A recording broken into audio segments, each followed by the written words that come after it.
Testing 1 2 3.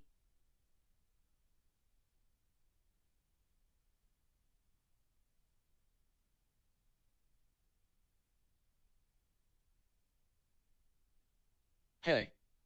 What's up? What's up is I'm trying to have a stream.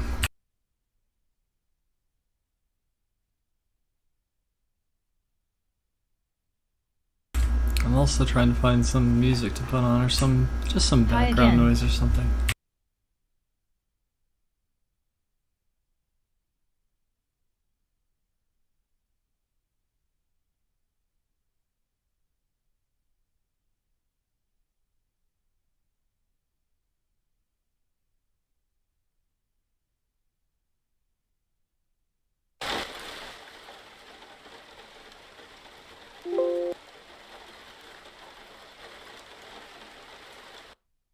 Steven Universos.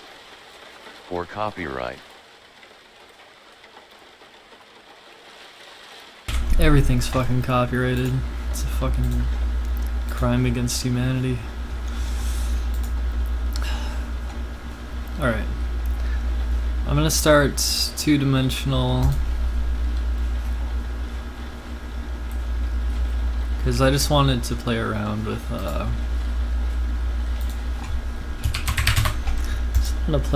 some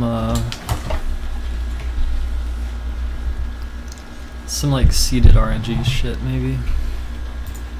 I actually haven't looked up a good implementation of such a thing, but oh, I forgot to change the stream bitrate to be higher, but I kind of don't think it matters much.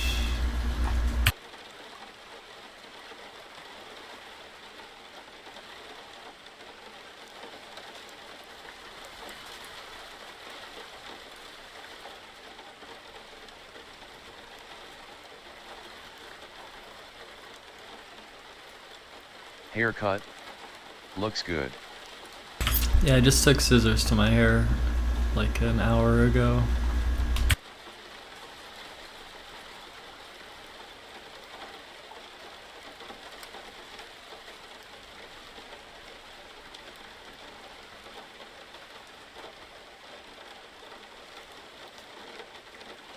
Wait, is there really a is there really a thing called seed built in? Oh, there is. That's interesting.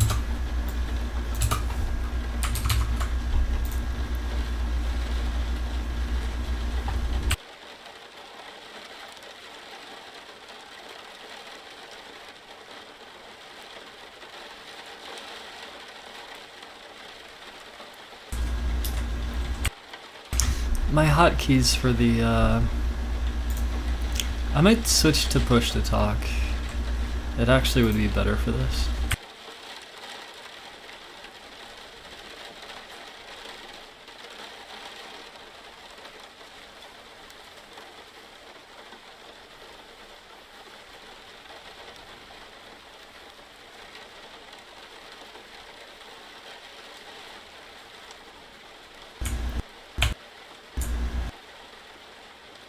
What kind of mechanical keyboard do you have?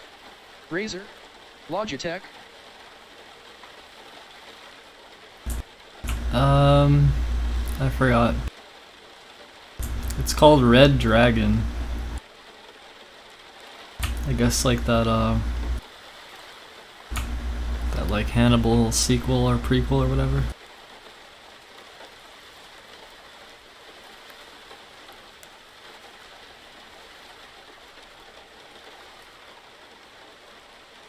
Okay, so there is a built-in seed function, which I suppose I could use it. I suppose.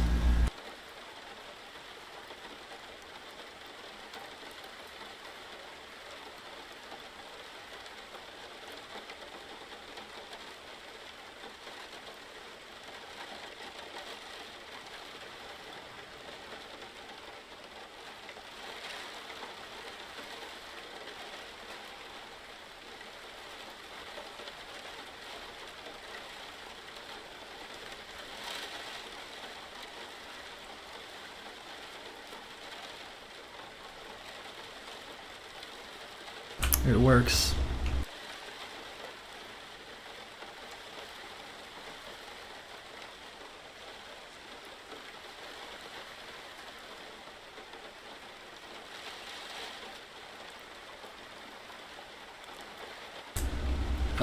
So I was thinking about this thing where you have a seed from a server that gets sent to a client, and then the client collects the player input. It uses the seed to generate the whatever. Then it collects player input and then submits that to a verification server, which I think would be a separate server. It's like 2 servers and then 1 client. I haven't really figured out what really makes sense, but it's something I was kind of thinking about.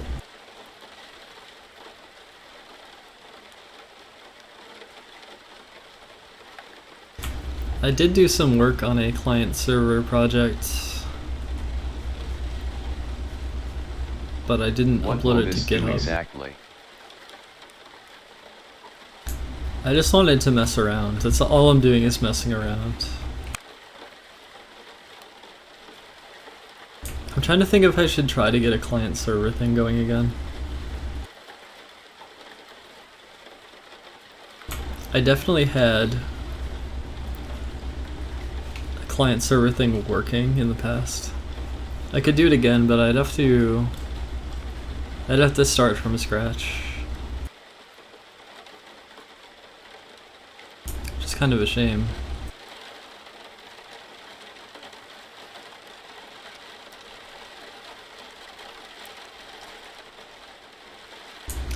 Dynamac, are you MDR for life?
I'm not used to using push to talk anymore, so apologies if I'm like actually muted when I'm trying to talk to you.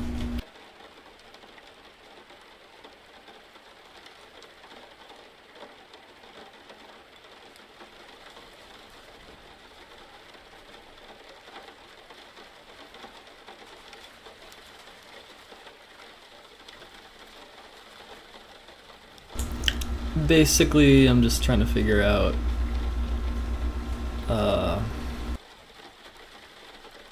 like, I wouldn't mind just building some little client side. Are you still eating Soylent Narcissa? No, I'm not. Some client side,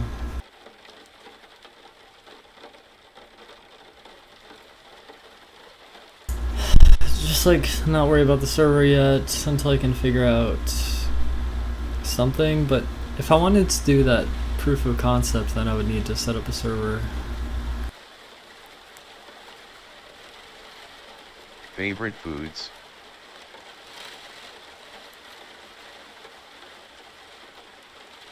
Chipotle.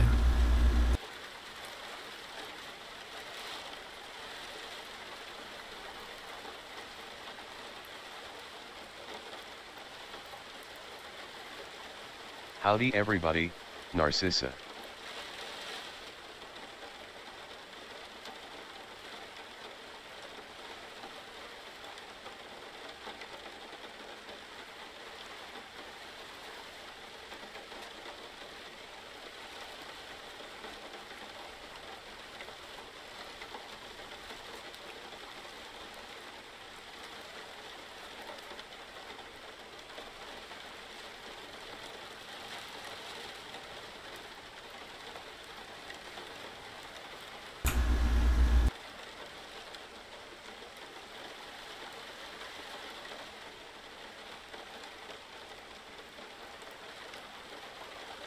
I found this is interesting. So like when I did the client server implementation before, I definitely used two different Godot projects.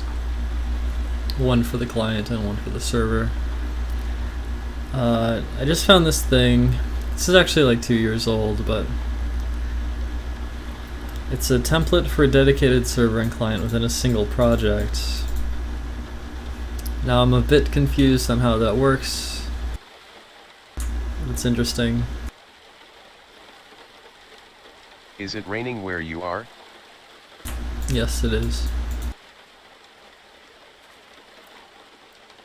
Or it was. But the audio you're hearing is not rain. Or it's not real. It's synthetic. Ah. I'm jealous.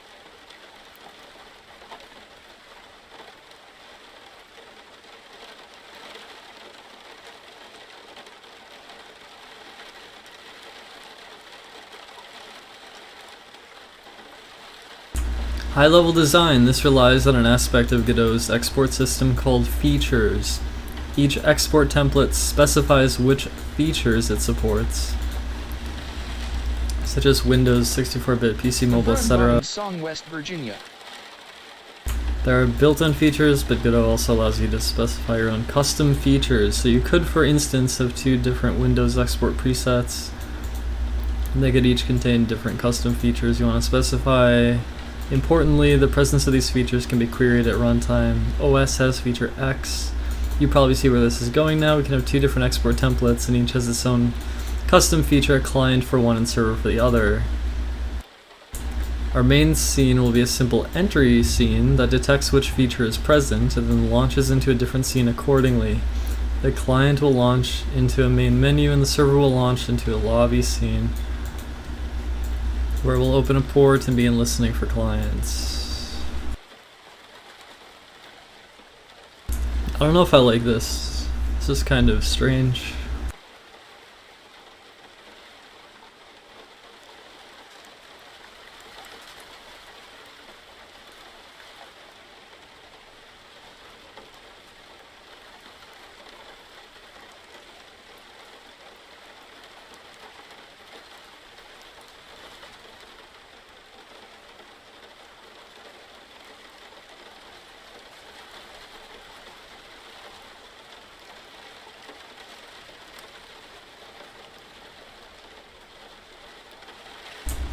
Miscellaneous. This is not server authoritative. It could be in theory. And that is one big advantage I see, is that all of the game logic is already running on the server. I don't know. This is strange. I want to look at this a little bit.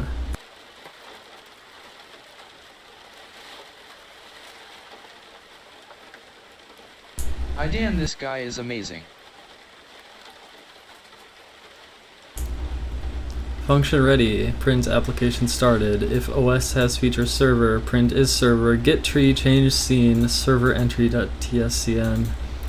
Elif OS has feature clients, print is client, gets get tree change scene, client entry.tscn. When running from the editor, will default to being a client.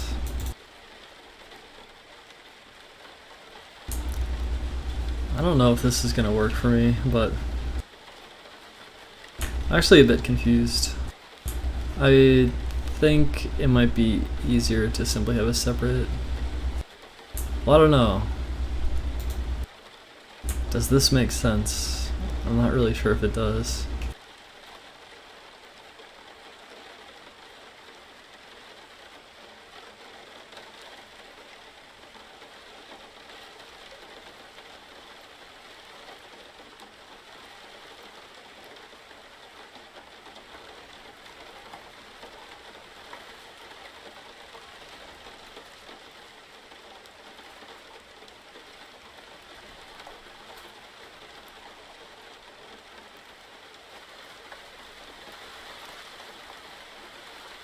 Oh, another thing I was thinking about You are amazing, thank you.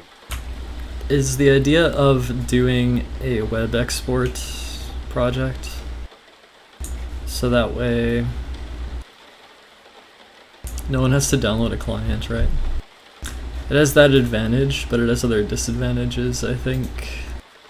I don't really know how the networking stuff works on web exports. I haven't really tried to web export a project. I could try. Maybe I'll just try to do a web export and see if it works. The web is always evolving and I'm like a little bit wary of it. But the problem with like updating a game is that they have to download a new client every time. Which you could do by basically, I don't know, you could just have the server send a version to the client and then the client would compare, then be like, oh, you need to download the new shit.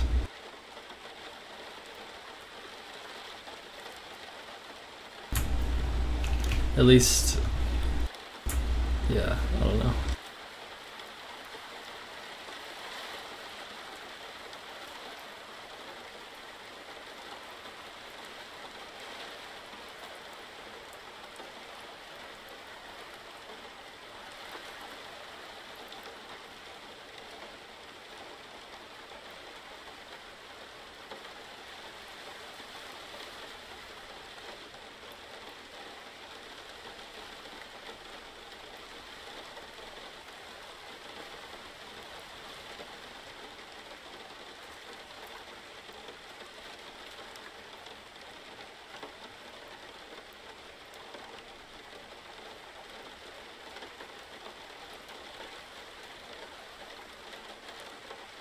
My room is like way too hot.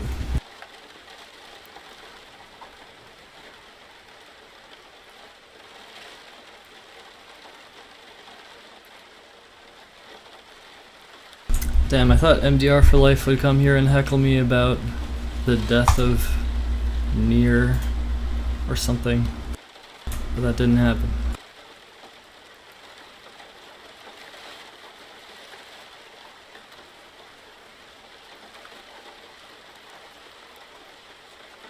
Custom HTML page for web export.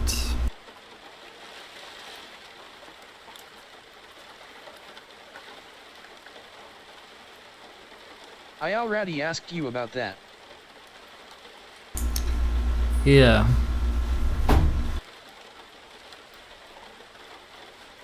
I thought you'd bring it up again for some reason.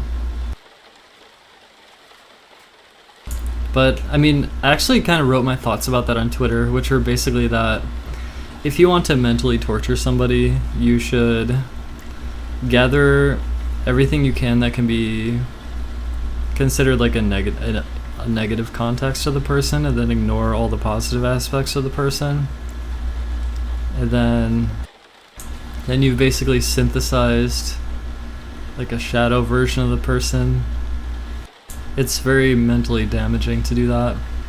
And what people do is they shrug off the actions that they take to gather all that context, which sometimes involves like actually heckling, harassing, doxing, whatever. Well, what are your thoughts? Do you think Nier is really dead? Yeah, I think they're dead.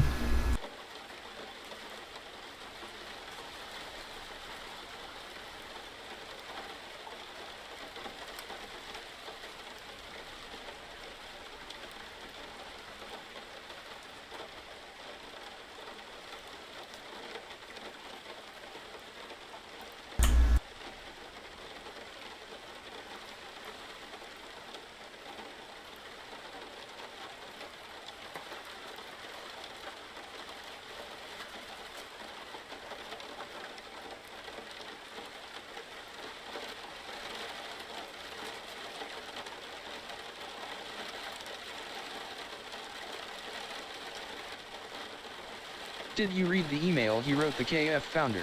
Yeah, I read the thread on the day of the death.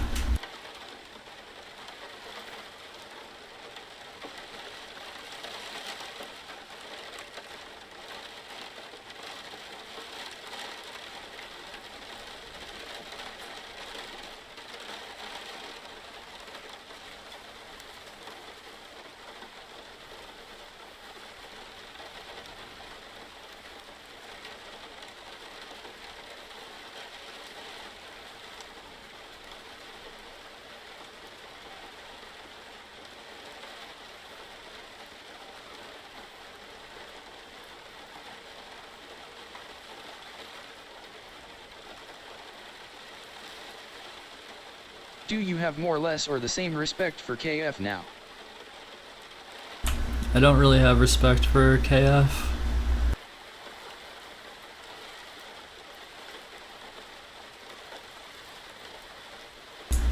Basically, their tactics are such that they basically try to do as much mental damage to a person as possible while also shrugging off all responsibility.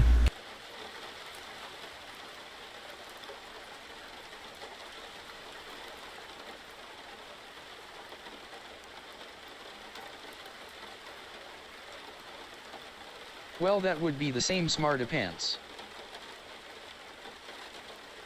Right.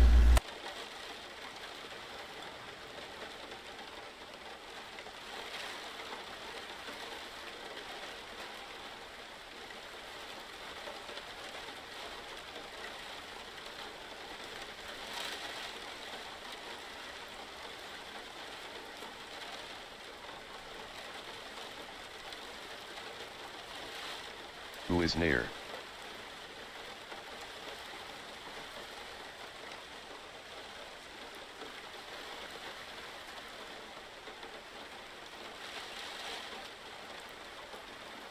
I'm trying to figure out where to begin here. I don't know if I should go into HTML export right away and test that out, or just to see like how viable it is. You know, it's weird with the web. It's like you have something I like about the idea of making a game is that you could like really build it for a specific resolution, and then once you have that resolution locked, you don't have to worry about like 100 other pieces of bullshit. Near is some emulation pairgroomer that tried to extort the owner of a website into taking a thread down. And I think with the web, you could set a predefined aspect ratio, resolution They are for now the window in the purported to have web. committed suicide, but that has not been confirmed. It's like, I would say it's probably likely true, but... Yeah, +1 to Kiwi Farm's kill count. Are you happy? And I so need onward it relationship advice. goes. How do I make up with the Tra New York that rejected me? I don't know, TBH. Near's thread was 13 pages. Narcissia's thread is 318 pages. That's actually wild. 318 pages.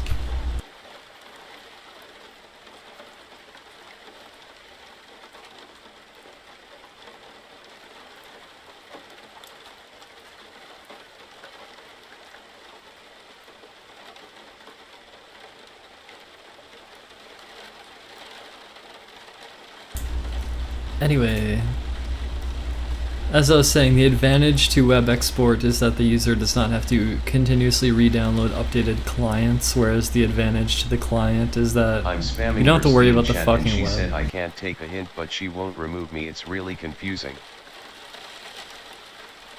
Maybe don't spam and be more relaxed.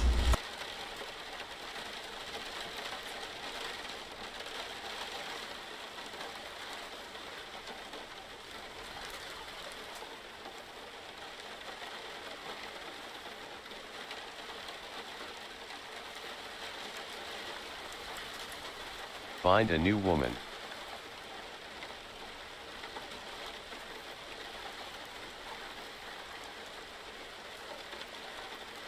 Maybe. I always get hung up on these implementation details, like, oh, should I do it with like a embedded web piece of shit, or should I have to download some piece of shit files? And I don't know. It's not really an important detail right now, I think.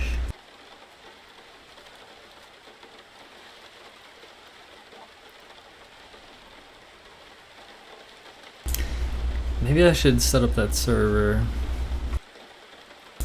Maybe. I don't know. Is that what I want to do? You should take up emulation programming. What games have you been playing lately? I'm not interested in emulation programming. Narcissa was an emulation programmer. Rachel was an emulation programmer. Yeah, funny how all these like really smart minds are getting bullied to the point where they want to kill themselves. Sorry, just got here. I'm so glad my wife's boyfriend finally let me catch a stream. Like, do you guys realize that you're like bullying people with like a lot of intelligence? That it's just, I don't know. It's just like, why do you do it? You got these really bright minds that you like goad into suicide. I don't really see the point of doing that.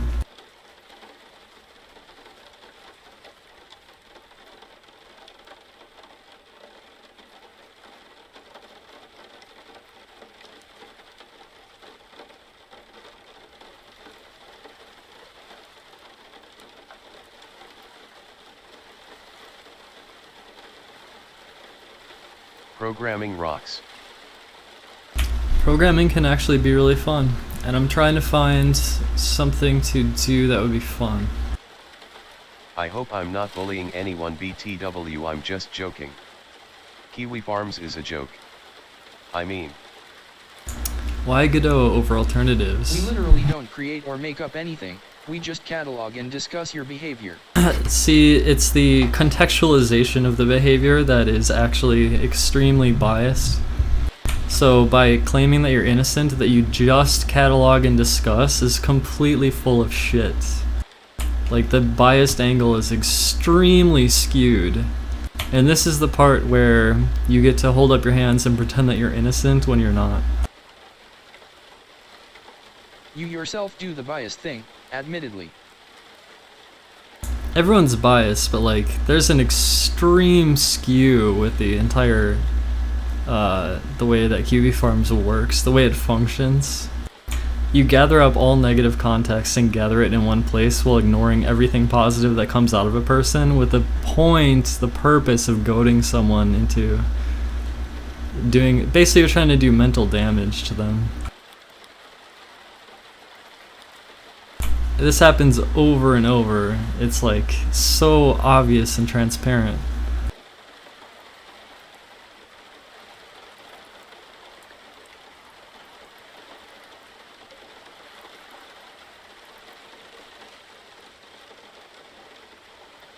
What's some positive things you've done?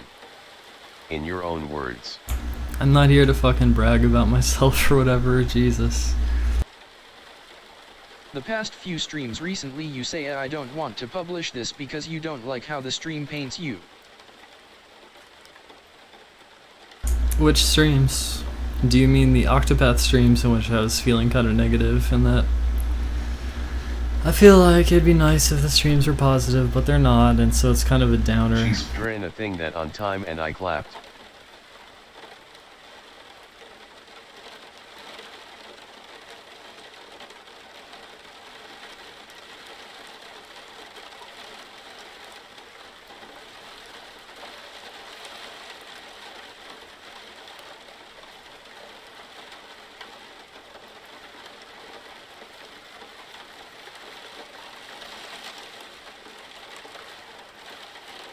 I don't know which one's sorry, but I know I wasn't on them, so it wasn't me making you sad face.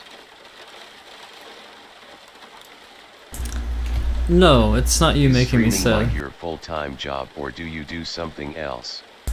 That streaming's not my job. I'm just trying to find the joy in streaming again, and I think being a game streamer is not very enjoyable. But I think I think messing around in Godot Engine could be interesting. I just need to still figure out what I'm doing. I was thinking of a client-server system where the server provides a seed to the client generates some kind of thing that the player does, and the client records the player's inputs, then sends the inputs back to another verification server, and then the verification server verifies the inputs in the seed are indeed a valid completion, and then it automatically updates some kind of leaderboard. That's like kind of what I was thinking. And I could kind of get that client server thing set up again, because I've gotten it working in the past.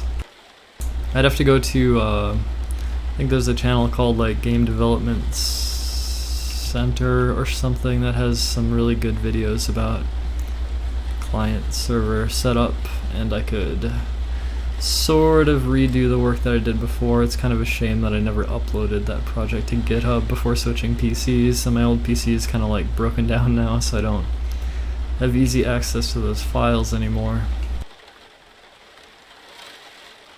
I need to figure out something to do here. I miss you picking apart games and breaking them. That was entertaining to watch. Yeah, I mean, it's entertaining when you, it's entertaining when there's like a lot of passion and interest, but I feel like, I mean, shit gets boring after a while. It gets boring, and you need to figure out something else. Streams have been awesome. They are not negative. It hasn't been all sad. The Break the Game trailer is foreshadowing that it's going to be very inaccurate. Jane is clipping reality to make it fit her narrative. And you are clipping reality to fit your narrative. And I am clipping reality to fit my narrative. This is really boring, but probably because I don't understand any of it, so that's on me. That's fine. I mean, I'm just here to try to figure out something that might be fun for myself. I guess I'm also chatting while I'm thinking. I also need to make sure that I actually still have that server. I had a VPS that I was using, and I might still have access to that. I should check this dude from the chat like a dead branch. LOL.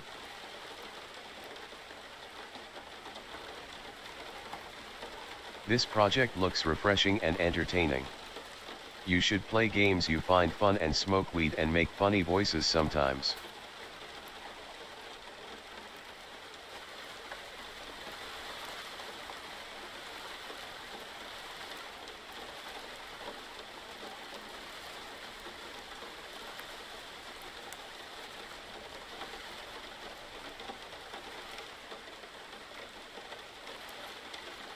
Whoops, I don't think you could hear what I just said. Anyway, I love typing my password, typing 3 different passwords and none of them work, and then I have to like reset my password every time I want to log in.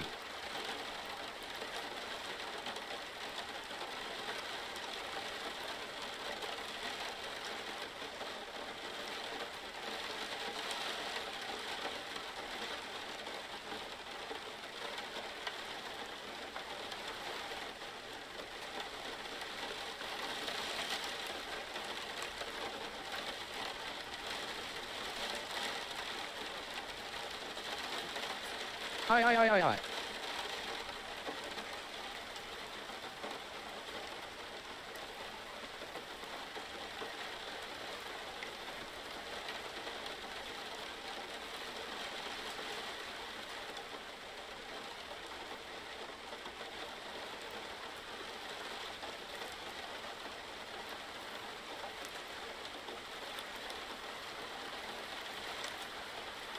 Okay, I'm logging in.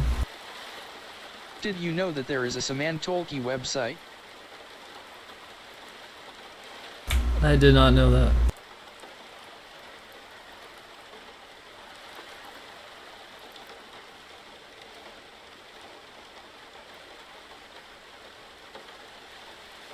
Okay, do I still have access to Have you this? considered a password manager like Keybase XC? Changed my life. Yeah, I don't use any of those, but yeah. I think I still have access to this server, so I'm pretty sure I could get a Godot server running. Hello. Nice to see your face. I need to download Putty.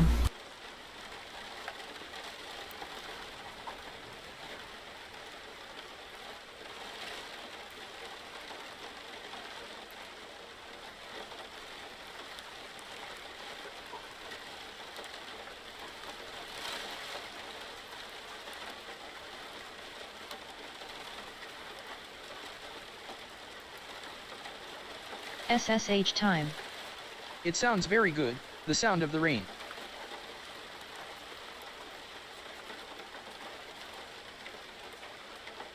I'm installing Putty.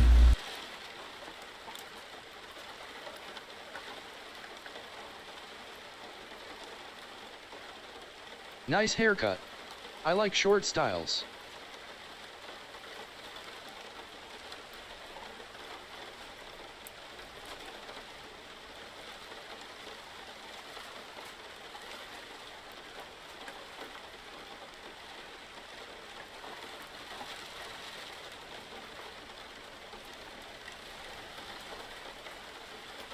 I need to remember how to connect to my VPS.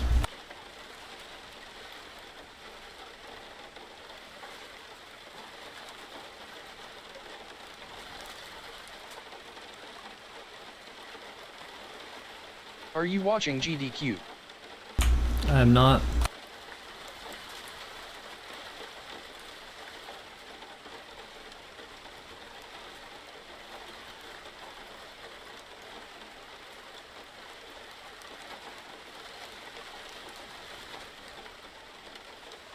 I forgot how to connect to my VPS.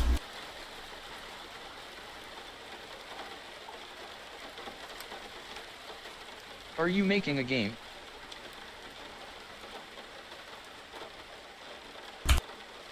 I'm figuring it out, hold on. Yeah, you should go watch it.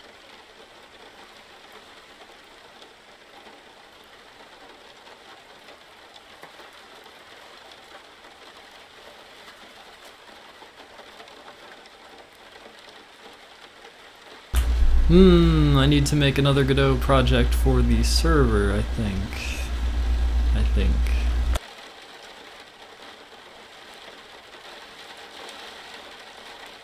I guess I won't show the server code on stream because it's gonna have a specific URL. I don't want people fucking with it, I guess.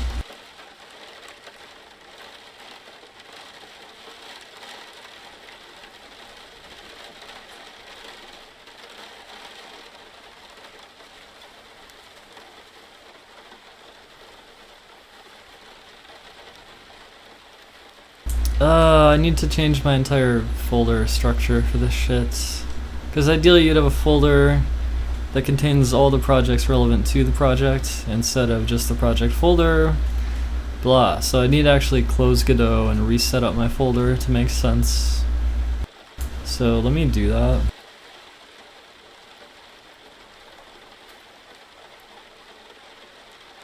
Is it difficult to program? It's difficult to set stuff up. It's not that difficult to actually program.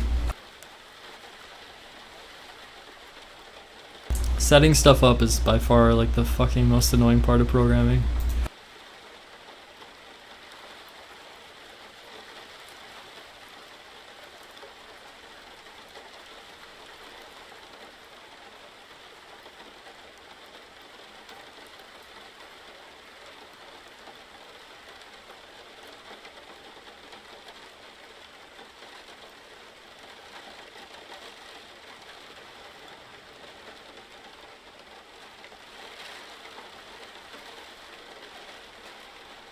Programming is easier while wearing programming socks.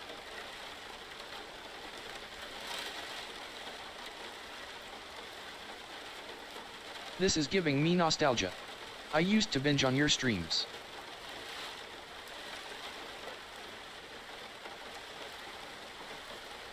The sequel to Break the Game, Make the Game.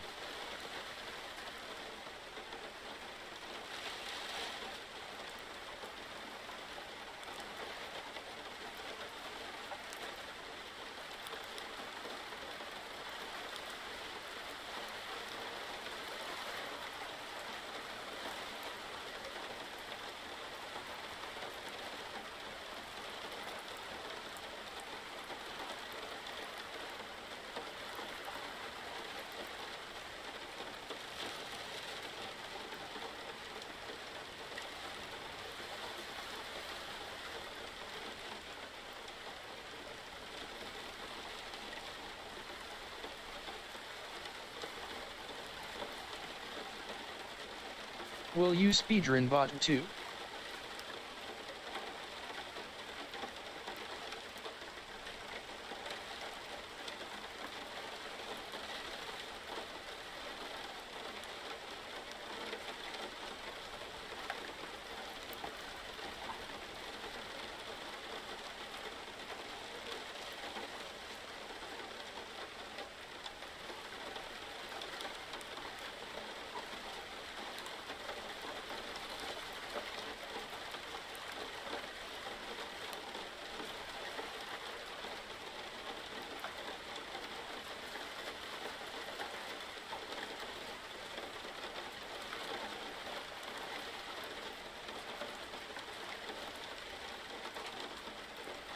Will you play Skyward Sword HD?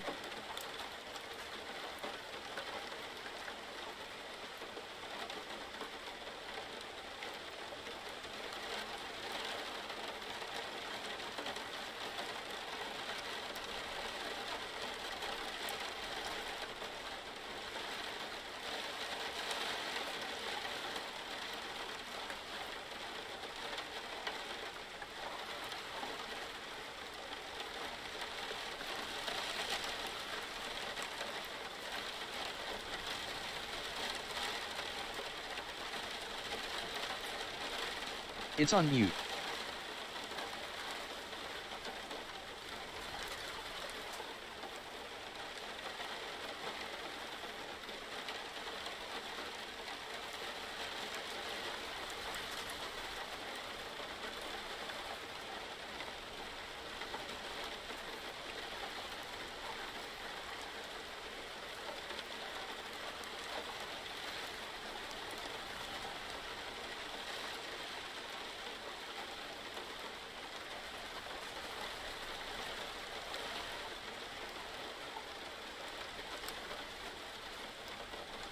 Can't hear you.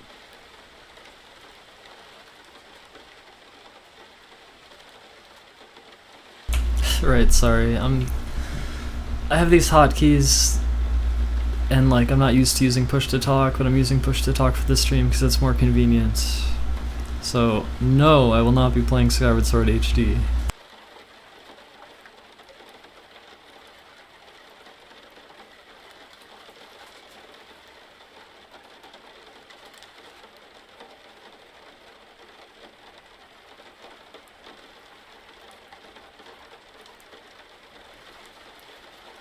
Okay.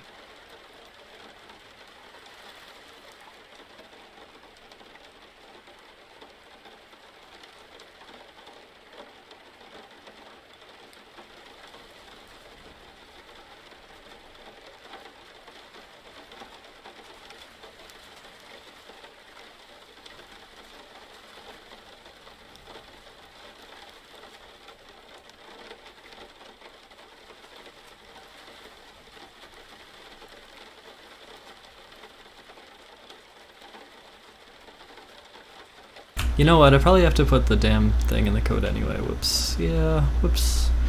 Whoops, whoops, oh well. I'm like trying to like... Oh, never mind.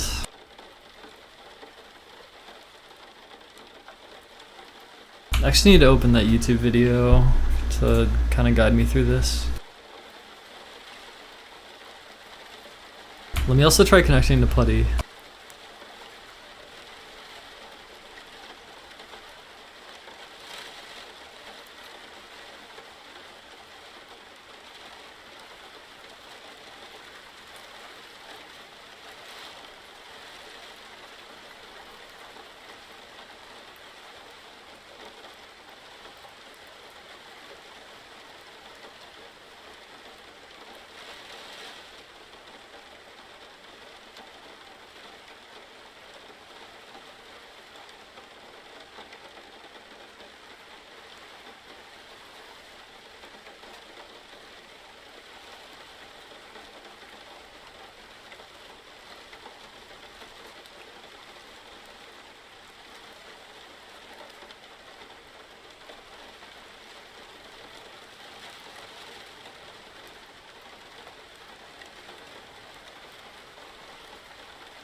I have successfully logged into the DreamHost server via PuTTY.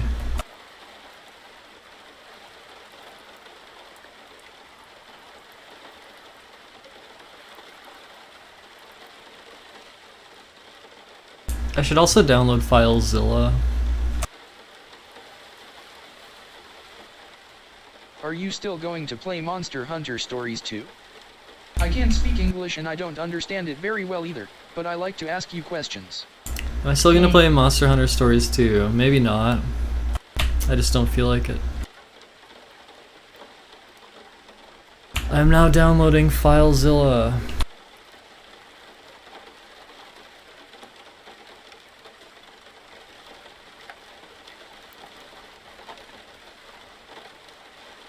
Okay.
Now I need to set up the login.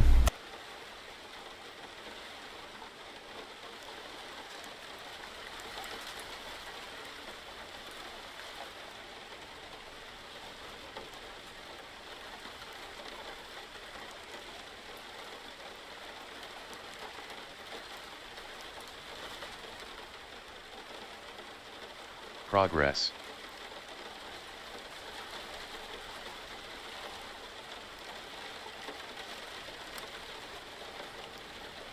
Are you still going to play Dread?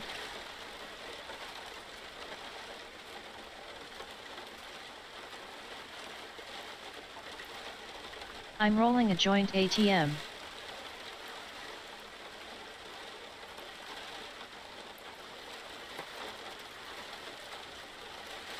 Yeah, I actually kind of wouldn't mind taking another hit.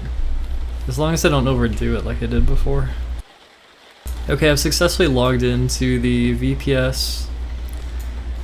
And I can see Cosmic Blocks, I can see my old project, which I guess I could... I guess the server, the exported server's here, but not the source code, right? Okay. But I can make a new folder here. And then I could upload a server.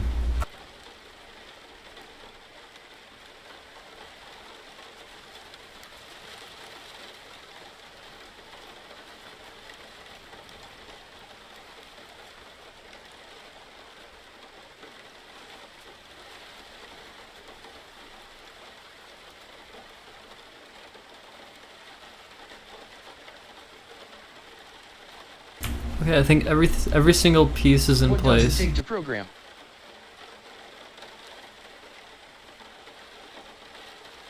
Every single piece is in place for me to set up a client server that actually is remote that I can connect to, except now I need to actually program it. What does it take to program? Knowledge.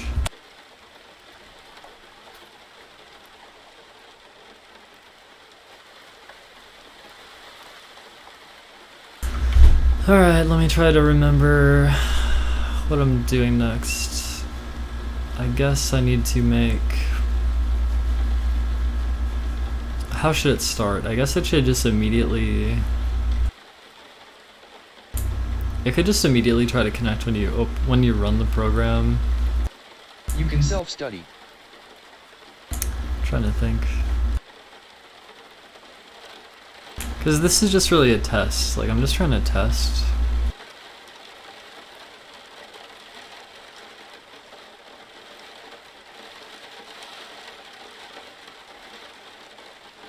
It takes gamer brain. I try to learn web dev coding stuff, but I get a headache from looking at the computer. Web dev. I stopped enjoying web dev when like all the JavaScript frameworks started feeling really arduous or something, but to be fair, I never learned how to do, like a weakness of mine was not being really good at server-side stuff, but I guess I kind of improved at server-side stuff when I made Cosmic Blocks.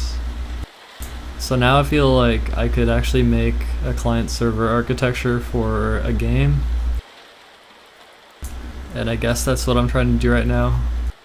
Except I'm just trying to do some like mess around test stuff where basically I just want the client to connect to the server,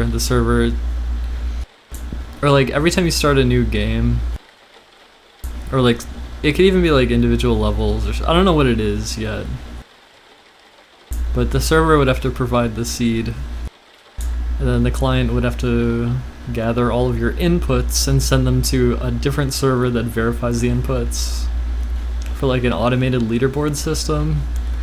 That's basically what I was thinking of JS doing. should be illegal. JavaScript. I did recently use JavaScript to get that text-to-speech thing working, but I mostly don't touch it anymore.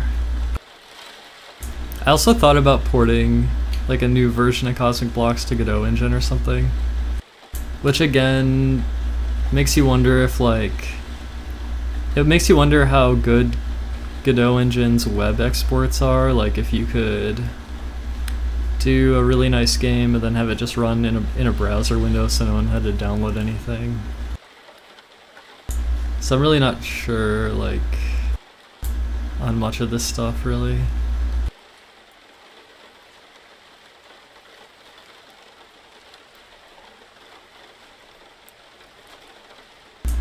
I guess what I could do right now though, because I keep thinking about client server stuff, is I could go look up those tutorials and get something running.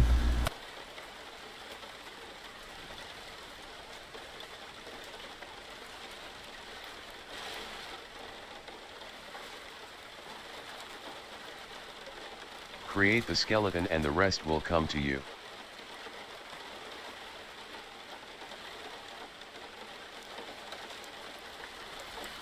Sounds good.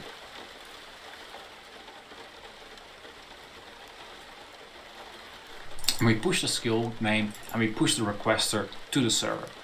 Now, one peer-to-peer connection, so we cannot cram the server and client code into a single executable. We want a separate executable to be playing on a VPS or a home server that's going to be the server, and we want another executable that we can send out to players through Play Store, HIO, Steam, or whatever. So we need two separate executables, and therefore we got two separate Godot clients. You can easily run two clients at the same time. Godot is very light. For now, I'm not going to give you the tour yet. We're first going to jump into the server project, and we're going to start with making the server. I'll try and remember to call out every time I switch from client to server, and immediately rename this to server as well, and we'll add a script that will be an empty script, and that will just call this. Pay attention to that project, and we're going to start with making the server. I'll try and remember to call out every time I switch from client to server and server to client project, because that can go really fast and you might get lost otherwise, but make sure you pay attention to that. So right here I pretty much got a blank slate. This is pretty much like an entirely new project. The only thing I've done is add a little bit of folder structure, one folder for scenes, and then within that a folder for instances and the main scene. Under the main scene, we're going to be creating a new scene, and we call it server. Just call it server for now, follow the tutorial, because the naming of this node is going to be extremely important. So just stick with that for a moment. You can rename it later. This is going to be an other node, and this is just going to be a normal node, as normal as you can get it. And we'll immediately Seems rename like a this lot to remember. server as well, and we'll add a script that will be an empty. It's just the folder architecture that I don't have like a very good comprehension of like the reasoning for this folder architecture. It's like scenes / main / server, and I'm like, okay, do I need to also follow that exact structure? I can't remember if there's a reason I need to be following that exact structure. I understand the name of the node makes sense, but as far as the folder architecture, I'm not sure how relevant it is. So that's why I'm like trying to figure out what I actually need to do here. Empty script, and that will be called server at GT as well. Now with that done, let's immediately save this, and we're going to be pasting in some code here. Not a lot of code, we're going to go over it, don't worry, step by step like I said, but this is all the code we need to get the server running. On your server, you did it on the run main scene, you can immediately say on the scenes that's going to be the main, you're going to be opening this. Wait, okay, so the folder architecture is simply, they're setting up the main scene to be server.tscn, but I think it doesn't have to be in that folder structure, so I don't think I have to do that. So, I might just not do that.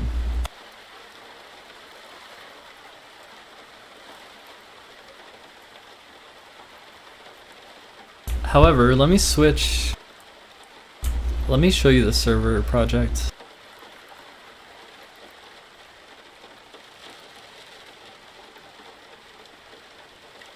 Alright, here's the server.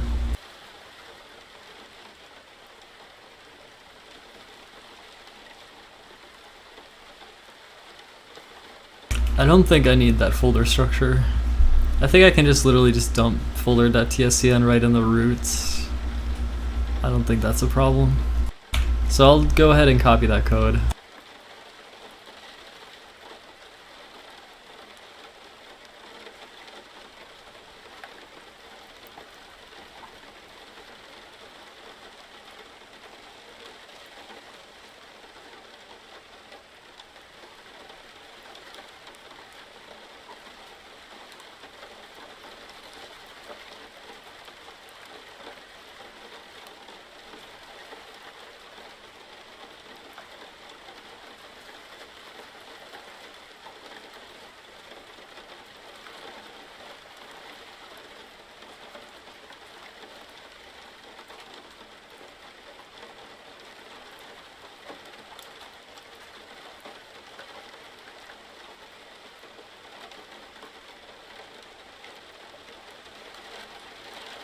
This is something you need to grind like in a RPG.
Link.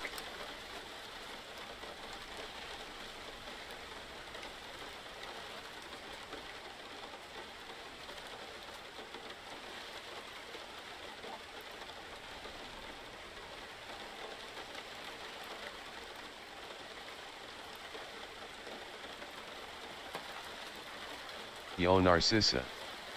I remember playing Cosmic Blocks back in 2017 with Jeremy and others. Was interesting talking about the strategy of the game.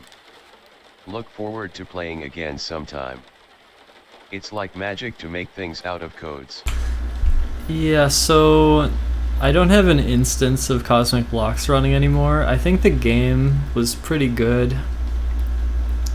Parts of the code got a little bit tangled at the end though, and I stopped working on it. I think the metagame could also be altered so that you can't immediately build next to the opponent's base at the beginning of the game. So there probably should be additional changes to the meta in that way. And I thought about making a new version of it in Godot Engine. And I mean, if I set up a client server architecture, I could start rebuilding Cosmic Blocks with Godot Engine. Now, am I going to do that? I don't know. Basically what I'm just doing is messing around. That's what this stream's all about, just messing around. So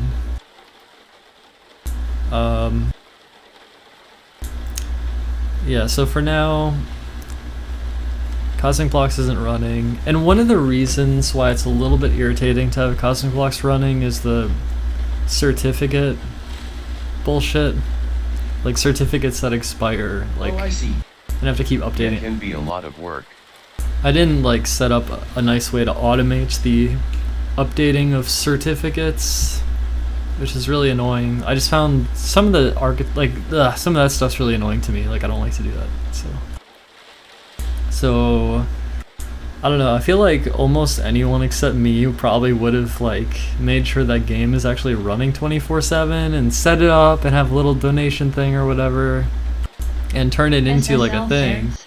Yeah, SSL certs. Yeah, you need SSL certs to be like constantly updated, and I never automated that.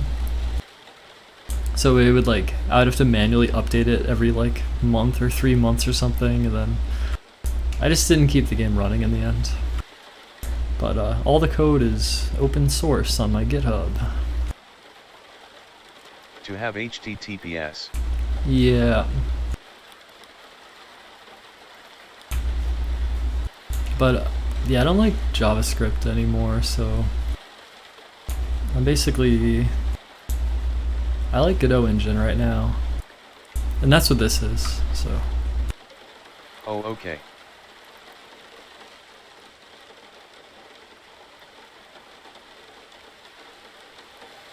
Anyway.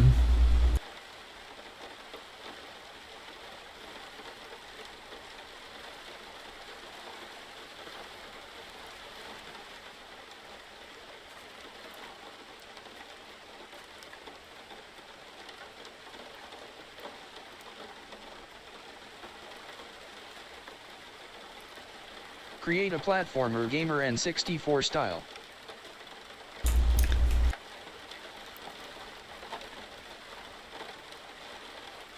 Yeah, you have to get your certs from an authority or your client will get errors. Until not too long ago you had to pay for them.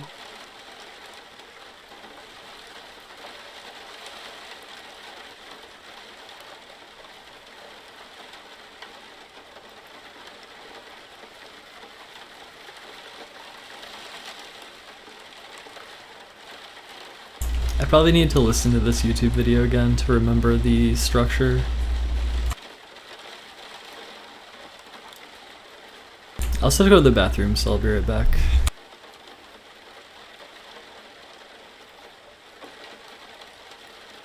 Oh, do you not have to pay for the certs now?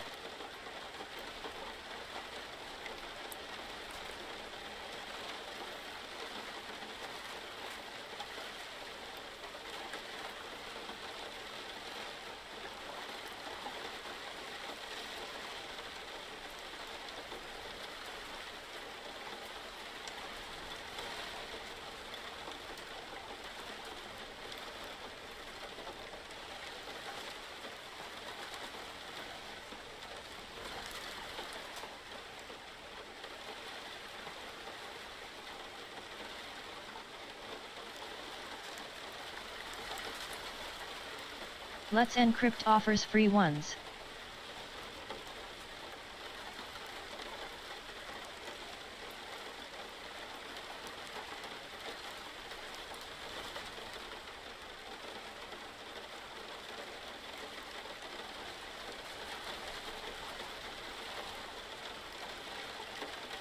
Oh, gotcha.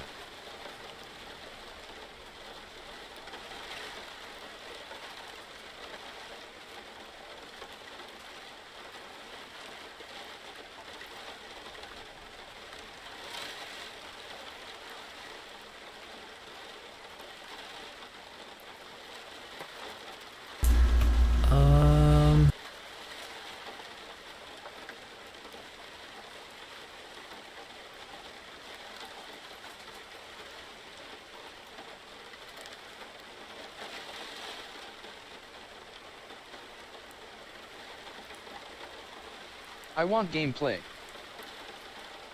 There's no gameplay.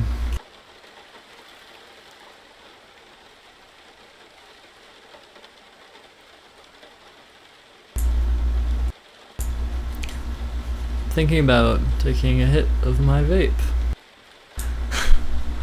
Just want to make sure I don't go overboard like I did last time.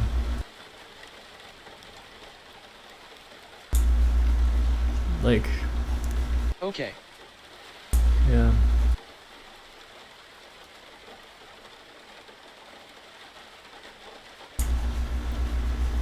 Another That's thing unfortunate soul.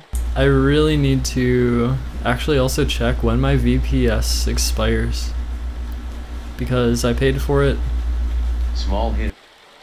Oh no, lol, what happened last time? Well, last time I had like a little freak out.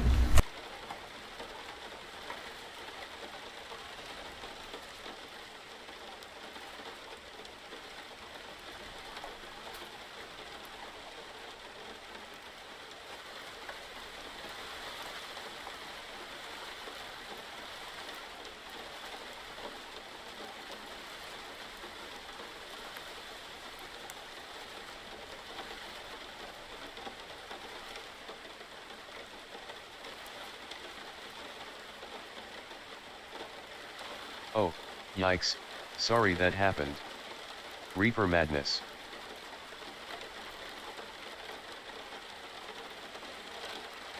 Have you listened to Cryo Chamber ambient tracks? I think I paid for I this. remember Jeremy and I discussed a little was using learning to develop new strategies by having an AI play against itself. Oh yeah, I really did want there to Lol, be Reapers. like AI for cosmic blocks, but we never got there. Also, it looks like my server's gonna be good until maybe the end of the month. I don't know how this is even being paid for, to be honest, because like I don't even know how it's still active. I would think it would be declined by now. I'm like switching debit cards and shit, so.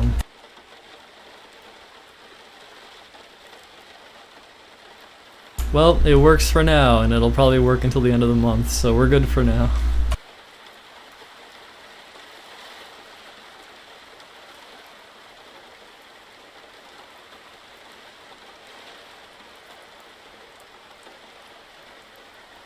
Yeah, I definitely just took a scissors to my hair.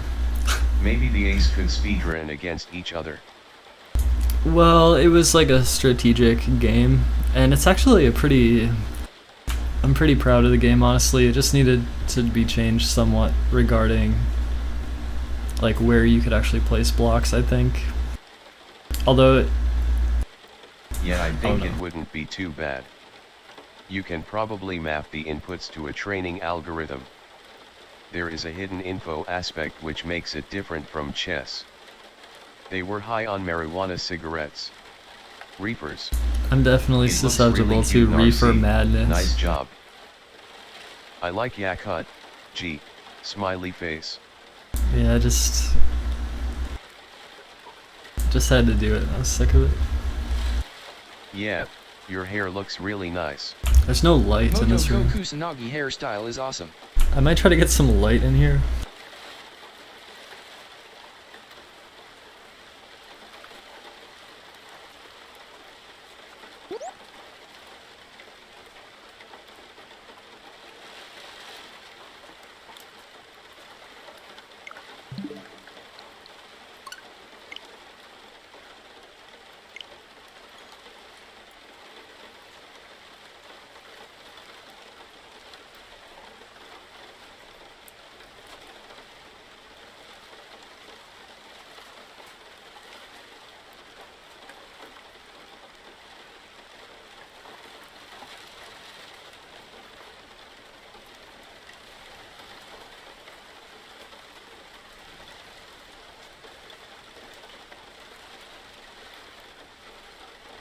Okay, I need to listen to this video.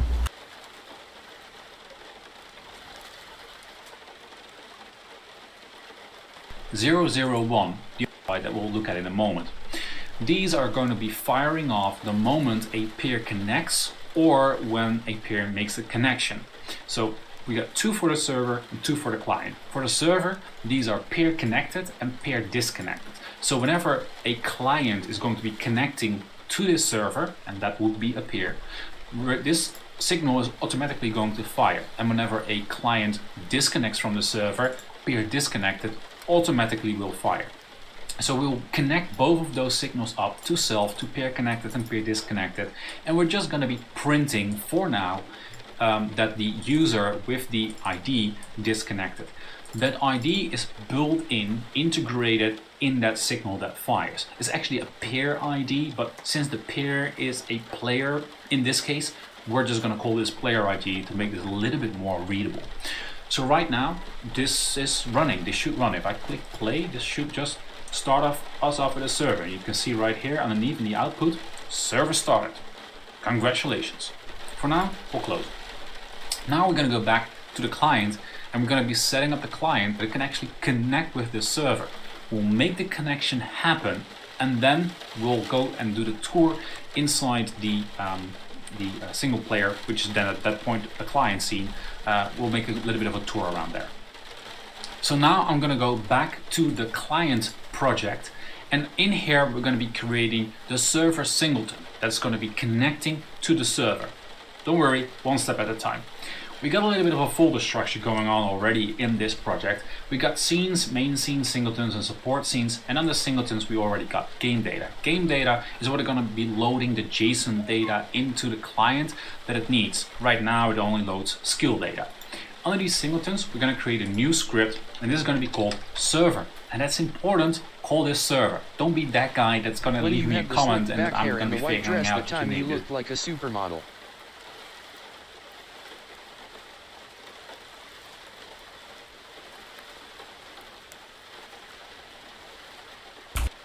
White dress. Differently, and that things don't work, because things won't work, really.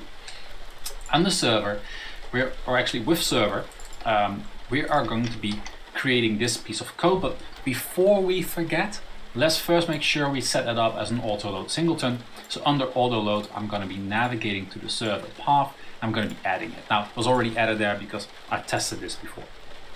So it will add in there and it will automatically load when you establish or when you execute the executable, when you execute the project, it will automatically load that auto load singleton and it will automatically run the ready file and it will automatically connect to the server.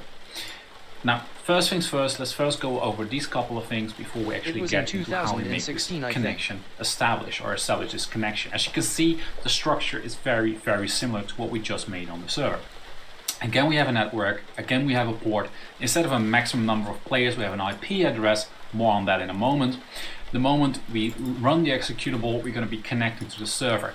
In a future tutorial, we'll be replacing this and we'll only connect to server the moment you hit the login button after putting in your credentials, your username and your password.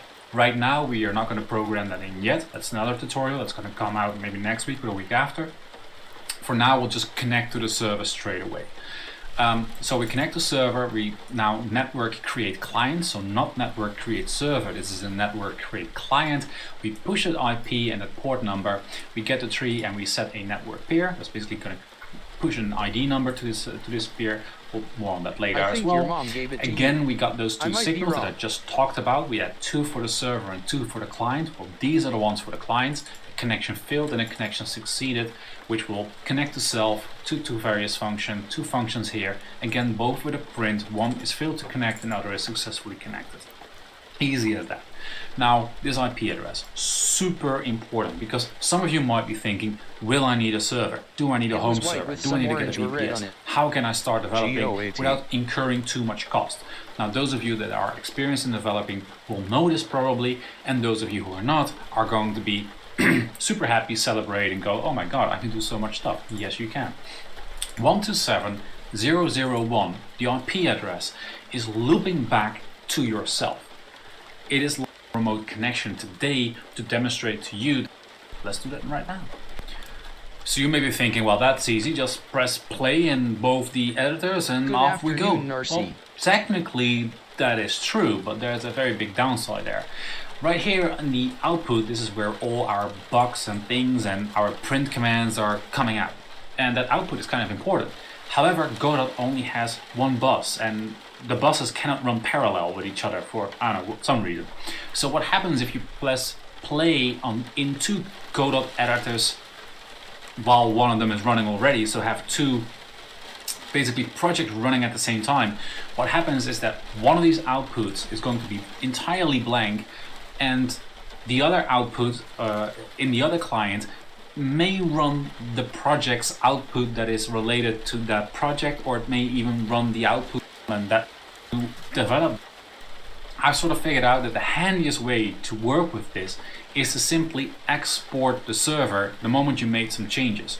So you're just going to go to project, you're going to go to export, and I'm running. No, there's another way to solve this problem.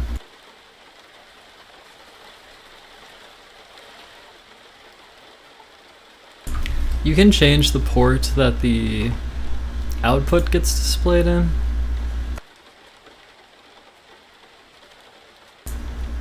Somewhere in the Godot settings you can do that. I might run it locally for now, because like it is actually like extra work to have to continually export the server and upload it and rerun it on the actual external server every time you want to make a change. So for now, instead of using the actual server that I paid for, I can just use my own computer. But I will need to change, instead of what he just said about exporting it every time or whatever, like I don't have to do that. Like there's another way.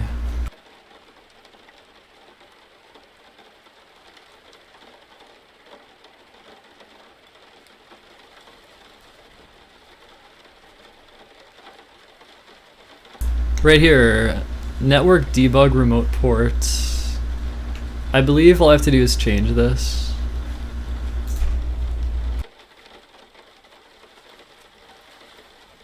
Then I think I can get two working simultaneously. So let me see if this works. So I'm running the server. I don't see any output. Whoops. It should have said server started.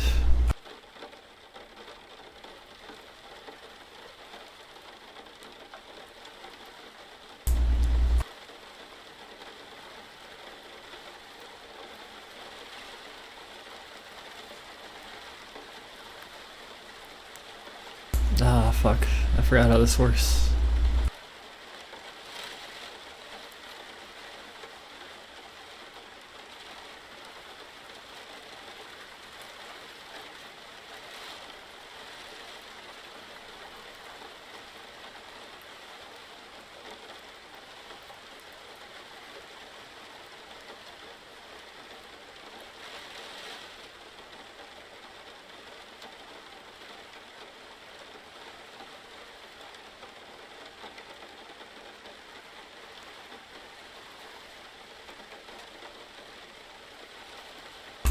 You can also go to editor settings, network debug, and change default port 6007 to something else. That's what I did.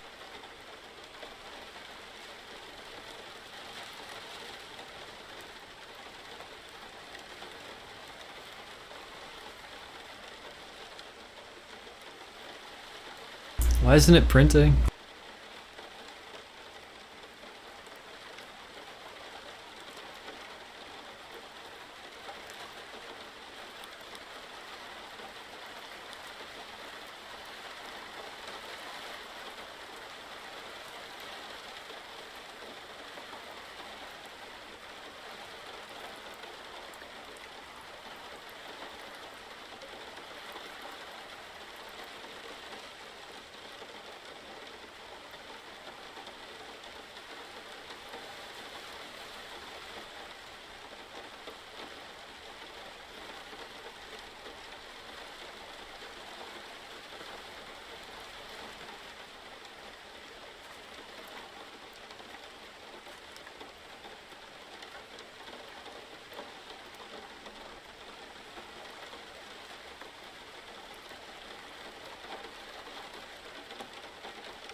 I'm really confused. I don't understand why the signal's not firing. I also don't know why in the other project I don't get any printing.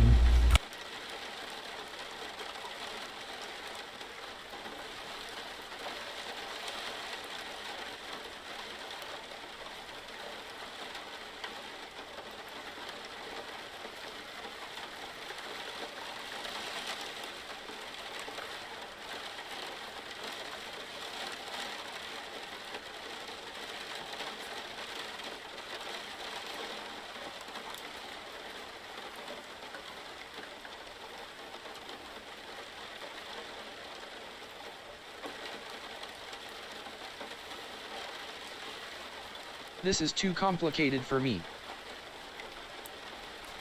I think I have it working now.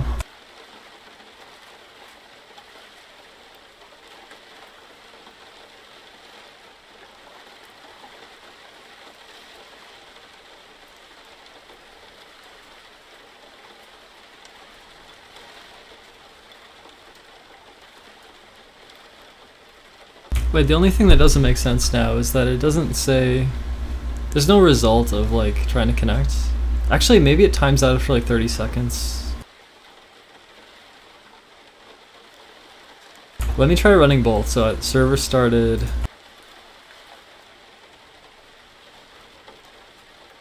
Okay, successfully connected. There it is. Got it.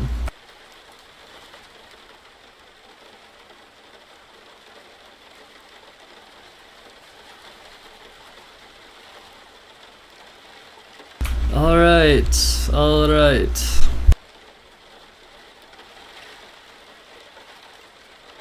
Got him.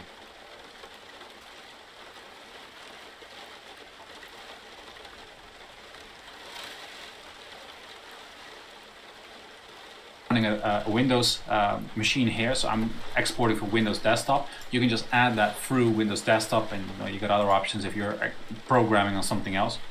Under the resources, all I've done is I've add.json. The server doesn't have any JSON files yet, but we will be adding some already in this tutorial, so that's important that those are included in the export. I'm not going to use JSON files. Otherwise, in the options, I've not made any changes. It's just the standard output. It might be the case that when you do this, you get some big box here with a lot of red text. In that case, you have not downloaded the export templates yet. You'll have a link there somewhere. I believe it's called templates. It will automatically suggest you the version templates of the current Godot version you're working with. You just hit download. It's about 400 megabytes, and then you should be facing exactly the same screen. Don't forget that resources part. Hit export project and save it somewhere where you can find it back. So I'll just save it right there. Now, as that has been exported, it goes pretty fast. I'm going to go to that location where that is located, and I'm going to be running that executable. It will give me this big, nice gray box. This is where normally your game would be, but as we have not added any 2D or 3D elements, it's entirely empty. We can just minimize that, and here you have this big black box. You see server started. That's the text of the actual server. That's the print command you see right there. Now, with this set up and this running, we now basically run the server. We can now go to the client and play this one through the editor. That way we only play one game through the editor and not two.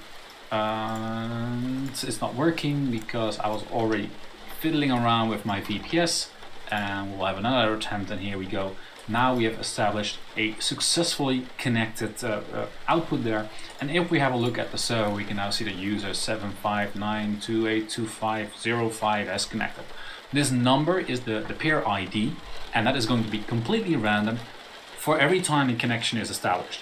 So if I were to close this and I were to rerun it, now you see immediately has disconnected. I were to play it again, you can now see that the peer ID has changed. Those are not the same. So don't think you can use the peer ID to save account data or something like that, because this ID is only the same for as long as the session lasts. So pretty much now we have a server and a client, and we managed to connect them together. Now you might be wondering, is that 127? Is it not really like, is it really working? Yes, it's really working. And to show you, I'll just copy these files. I'll go to my, I'll turn that one off first. I'll replace these files here. So this is the VPN that's currently VPS that's currently running in a data center in Amsterdam. I'll play the project on here. I'll get a couple of errors because there's no audio driver on the server, obviously. And then we'll close this one and we'll reconnect when we comment out this one and replace it for the IP address of my server. Again, we get a successfully connected, and if we now look on the server that's running in Amsterdam, we now get a server started and user has connected. So I'm even able to make this and establish this connection outside of my desktop, go over the internet through my modem, land somewhere in the data center, and we'll be able to connect to this client right here, or this server executable, I should say, server thing. Congratulations. So now that we have established that connection between the client and the server, we also want to make sure that they communicate between the two, like the concept of communication between client and server. Of course, making the connection is a form of communication as well, but we really want some communication while the game is running. So I set up a little bit of a test case for that. It's not 100% a natural sort of situation you would have when developing, but it's good enough for us to grasp the concept of communication for you to start understanding that and get further in this tutorial. And also, this is a great way to keep this tutorial under 30 minutes because else you're going to lose your concentration. So right here we got the client side, and as I said, I'll give you a quick tour. That quick tour is kind of important so that you can reproduce this sort of test scenario, and well, I promised you, so I should. So what we got is the scene handler is the main scene, and all that does right now is it has a map start which preloads the map and it starts that, makes an instance and adds a child. The reason why I've added this scene handler thing is because we also need to have a login menu coming pretty soon in the tutorial, like I said, where you can put your credentials and then connect to the server, where the server can actually authenticate you, see if your password is correct and that kind of stuff. And for that we're gonna need a second scene, a login scene. So we're gonna go from login scene to main scene in pretty much one. I have a story about my prior Godot experiment with client server. So what I did before was, instead of having a username and password, this was kind of interesting actually. I would just like generate like a random hex string that was kind of long, and then save that as a file on the user's computer. And then when it was time to log in, the game project just read from that file the random string, and that random string of hex is like long enough to be unique. And it also, there was like some kind of account thing where you had like a username. It was basically like enter your name, account created, and you didn't need a password because the file on your computer was the key to log in, which was kind of interesting. It does make, it makes it a bit different where it's like you don't need to remember a password, but if you wanted to log in on a different machine, you need to copy that file because that's like your login key.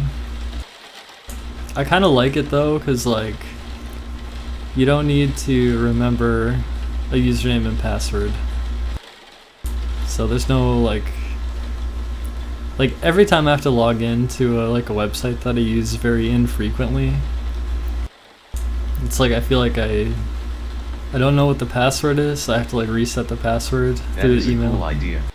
Yeah, it works. I think it works. I could set that up again, like that same architecture. It's actually kind of irritating that I didn't put my prior test project on GitHub. It's currently on a hard drive that is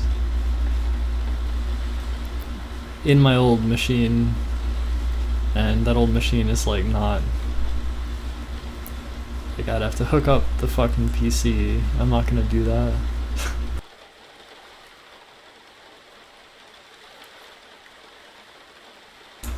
And you know, like I could probably get those other drives connected to the current machine, but I was thinking about having some kind of like external That setup. seems fitting for you. You are a very interesting person. Well, thank you. UT the drive in an external case. Right. So to have some kind of like... Asterisk put. Like, I'm not gonna lose those drives, like, cause there is probably unique stuff on those drives. And I'm always thinking about data storage with like, okay, I have all these YouTube videos, but my YouTube account is not guaranteed. Like, if you have stuff centralized, then it's at risk always, right? If it's decentralized and it's everywhere, then you become Lane in The Wired, which I recently started rewatching because I think it was a good idea to rewatch it. I'm only like 4 episodes in. I started last night.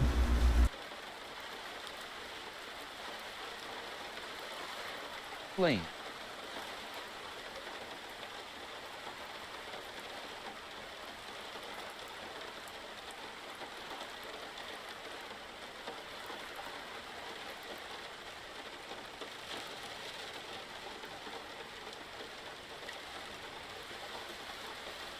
Is one of my favorite animes.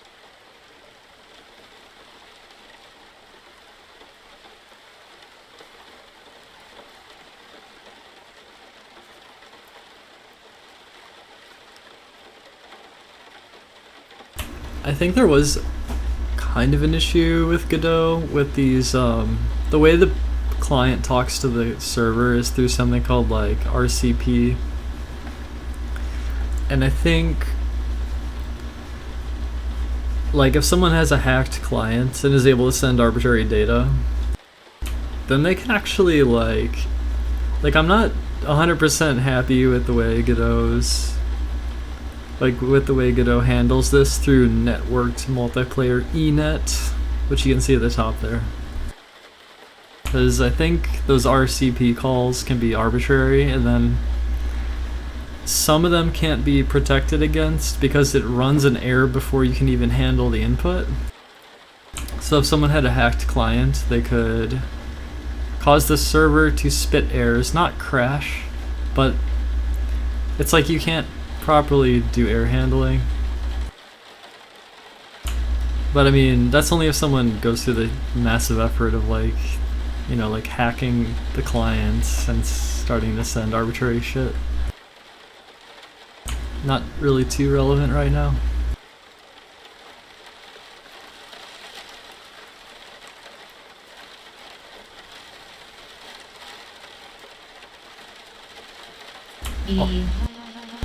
Also, there's definitely like, if you want to make sure the input that does get processed is valid and that the player cannot literally hack the game. If you're doing like a server authenticative game, which this new project is actually slightly different the way it works. So with Narcissa. with like full server authentication on everything, where the server has to verify everything, then every single input has to be like checked in a multitude of ways. Like, you need to check to see like, okay, they're sending in, like the way I did it last time, I had them send like, maybe it was like a single dictionary variable, where the dictionary is basically like a JavaScript object or whatever. It's basically like, it's like a Python dictionary where there's like kind of like a list of commands or inputs or whatever. And you had to make sure that like, first you had to make sure that you need to like first check if the entry in the dictionary even exists at all, and like once it does exist, like once like the property you're looking for does exist, then you have to make sure the assigned variable is the right type. And then you need to make sure that when the type is a string, you need to make sure that the string matches something that it actually exists. And then once you find that it exists, then the other data related to the input has to be validated. So like there's a lot of fucking, like, you need to check for like 1,000 different ways that someone could like hack. and it's not like you really have to write a lot of code just for error handling, and if the server is the one doing all this processing for the validation, then that's a lot of computation that has to run to make sure that they're not like cheating or fucking you over. So my new approach is something kind of different. Like if I was to make cosmic blocks, I would have to do that same kind of validation, because you have a game which is fully server authenticated. For this new idea that I had, this new idea that I had was more about speedrunning, I guess. I might actually show the chat so you can see the chat on the screen.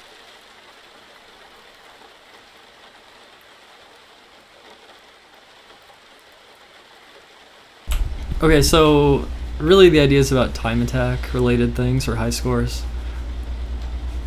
But I was thinking of it in a time attack sense where there's basically controller input. So for this one, I envisioned something in which the client would say, I'm going to do an attempt right now. And then the server would say, here's your seed. And then the client would take the seed. And the seed would make a dynamic situation that's not the same thing every time. Now this actually gets into an area of unfortunate trade-offs between fairness and randomness, which I'm still thinking about. But I basically wanted something that wasn't the same every time. I wanted something where one sequence of input wasn't the optimal sequence. I wanted something where you couldn't like pre-task it and send task input. I wanted something where it creates a new situation and then the player has to deal with it. Because the idea is like, let's say it's kind of about the leaderboard. The automated leaderboard could perhaps be the concept that drives the creation of whatever the fuck it is. Now, let's say it was based on something that you would time attack, a leaderboard, a time attack leaderboard with automated verification, right? So, which ways could you cheat an automated verification? How could you do it? And I might have talked about this on stream before, but I can't remember, but I'm just gonna keep talking. So you could cheat by sending task input. That's a big one, right? Also, a design decision that would be important would involve like human-friendly inputs. You don't want inputs that are not human-friendly. You could write scripts to do inputs, and maybe you could even design an entire game around the player is scripting input or something. But that's not really what I was thinking. I was thinking more in terms of like friendly inputs that a player could do for some kind of game that feels good to play and doesn't have dumb exploits and has automated leaderboard verification. And is also throwing you unique situations that don't fuck you over too hard with randomness. Somehow. Now that's actually an area of difficulty.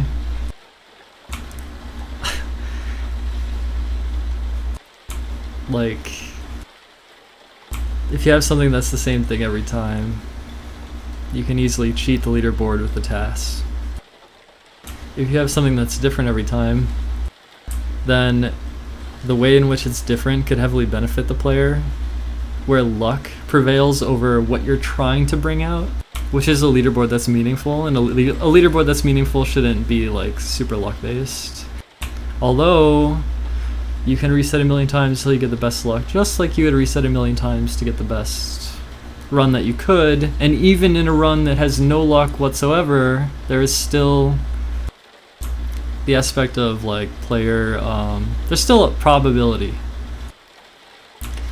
Like any time attack run, even without any randomness, like the player will not play it the same way every time, and there's a probabilistic Create a single player adventure game, then you won't have to worry. But I don't want to make a single player adventure game, I think. Or I'm thinking in terms of time attack. Like imagine a game genre called time attack. I'm making a time attack game, right? Except I'm not actually making a time attack game. I'm just thinking about, I'm messing around, I'm experimenting or thinking about this stuff because I don't know what I actually want to do. I'm just trying to figure stuff out, and I've been thinking about stuff, and stuff's been rolling around in my mind for a while, and I haven't figured out what it should be.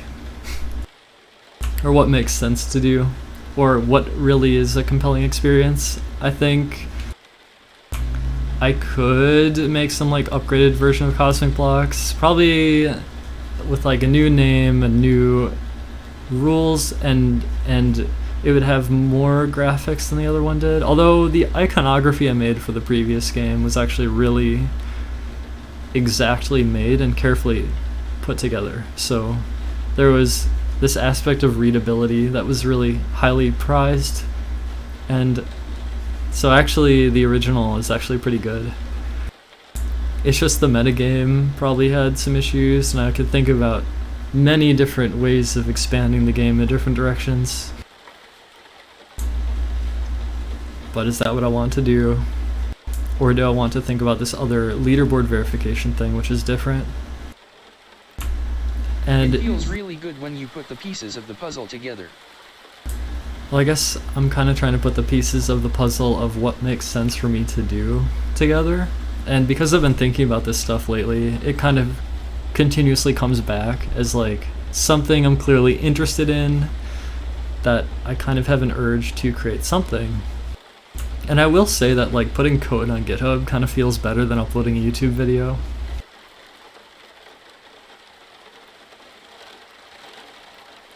For some reason. Maybe it's because GitHub took the code for Cosmic Blocks and put it in the Arctic Vault or whatever. The Arctic Code Vault. The code for my game is in a fucking vault in the Arctic. That is kind of cool.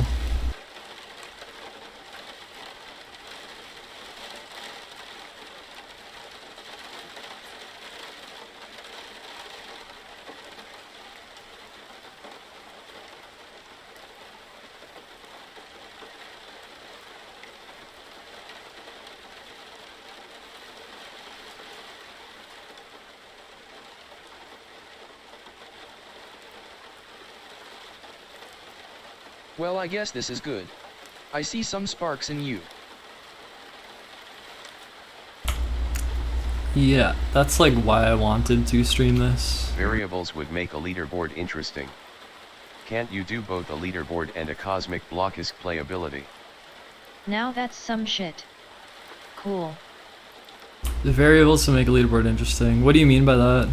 Can you do both leaderboard and a Cosmic Blocks-esque playability? Well, Cosmic Blocks had a leaderboard, but because it was a 1v1 versus game, then you want something like ELO, which is what I used. And that's fine. That makes a lot of sense. But I think games that are like ELO-based games aren't the only games that have cool leaderboard-related stuff. I think Time Attack has been relevant. And like, if you're like, a lot of games with Time Attack, the devs aren't thinking that hard about the Time Attack. So imagine you have someone who thinks really fucking hard about Time Attack and leaderboards and what those times mean, and like, and about inputs and tool assisted shit and cheating and every aspect of it. And you get that person to really think about making a game built around Time Attack. What is that game, right? And that's, I guess, kind of what this is right here.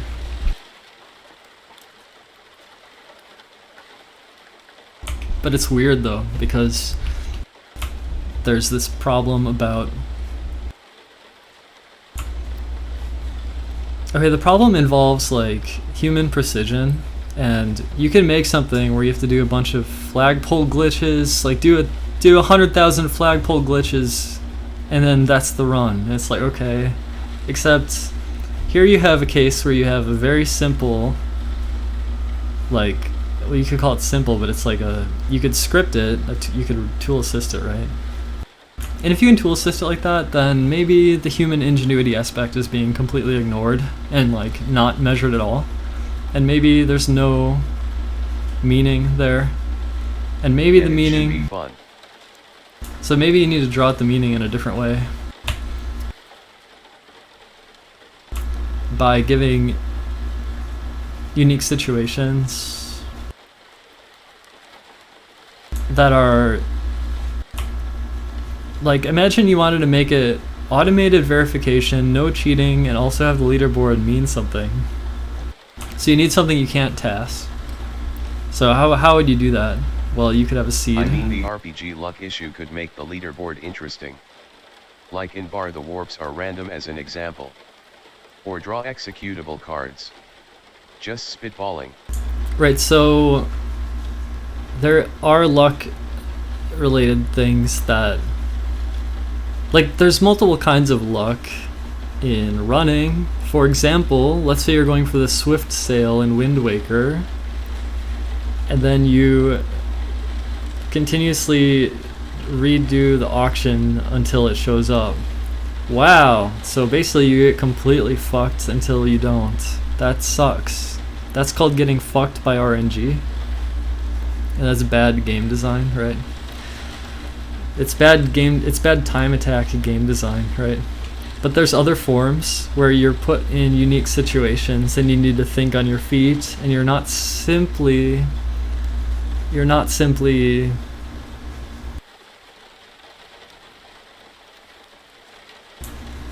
doing, like, you're not doing the same. It's like,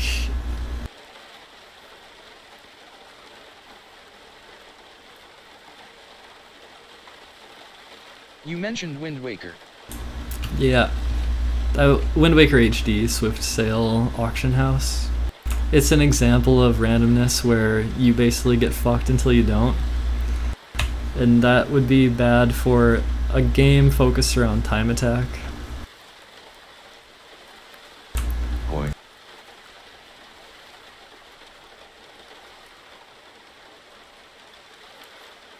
But if you have something that's focused around time attack and you're like generating random shit all the time, like, it's a little weird. It's like that random generation could just let someone win really easily, One right? of my favorite games. And that would be a case of, that would be kind of similar to Minecraft or Binding of Isaac speedrunning, where basically Binding of Isaac, I mean, I don't know that much about it, right? But you probably want some epic fucking shit to appear, like, next to the starting room, or like wherever is the most convenient place for it to possibly spawn. And then Minecraft, obviously it's an RNG hellfest, right? So those are cases where you have these generated worlds that are different every time, but the random element gives you, it fucks, like, you get fucked by RNG, or you basically need to get extremely That makes rare sense, astronomical but you need odds time that are tries bullshit. to get that object. No start overs. Right, so in the game design itself, you would want to not create these situations, right? So there's a paradox, kind of, because you want something that is, you want something that is not the same thing every time, but you also don't want it to be like randomly giving you advantages or disadvantage. So it's kind of paradoxical, and that's actually a really core aspect of what I've been thinking about lately, but I haven't, like, that's like a focal point to me, but I haven't figured out how it should be. Like, actually, maybe that's like kind of the part I'm stuck on.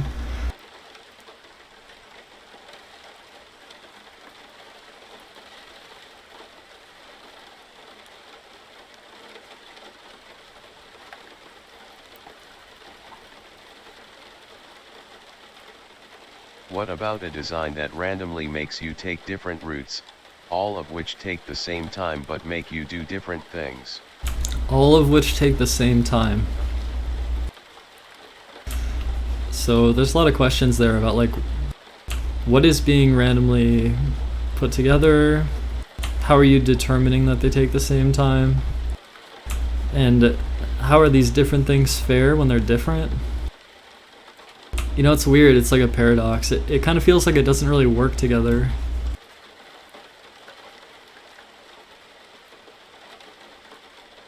It's like I'm asking for something that seems kind of impossible. Random start board push to different leaderboards, so it's pointless to start over.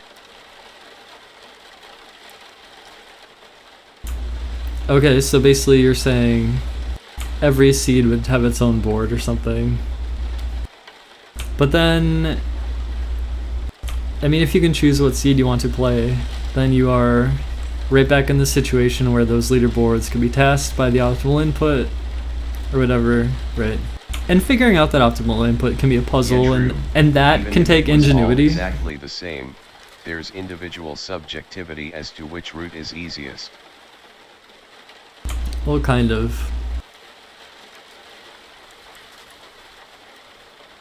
There could be objectivity. Like, if you think about, like, what, yeah, I don't know. It depends what the game is.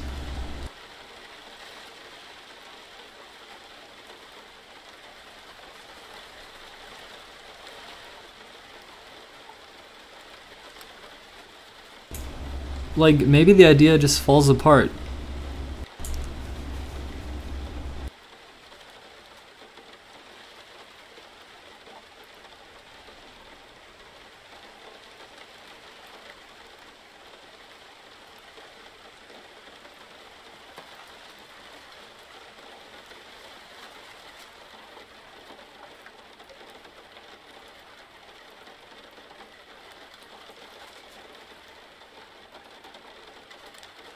Or if you get a random start board, that player can't get it a second time. I guess there's different levels of RNG that can still be fun. Minecraft being the worst one. I don't know if Minecraft is the worst one. I don't think it is. I think the worst one would be... Imagine a game where there's like 10 doors all in a line going down a hallway, and you have to go through all the doors to get to the end. And when you go to open the door, like, you go to touch the door by holding right. So all you do is hold right, and then okay, forget this complex example. Imagine a run where it spawns you in a hallway of a random length, and you have to run to the end of the hallway. The winner, all you have to do is hold down a key, and it's trivial to hold down the key, and it's pure luck how long the hallway is. So the leaderboard is like, who got the shortest hallway? So there's no measure of like player, like there's no like... Is there a game like that? Well, like the Wind Waker Swift, imagine you had a run where you start right outside the auction house or something, and then it's a speed run to get the Swift Sail. So, I mean, that's a little bit more complicated, but it's a good example. It's like, okay, you need to get it first try. It needs to show up first try to get the best time, right? But that's not in your control at all. You have no control over that. So there's no player action that influences the results. So you're completely lacking control. There's no control. I guess you want to make something where the player has control.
A player needs to perform specific tasks, but the tasks are always in random order.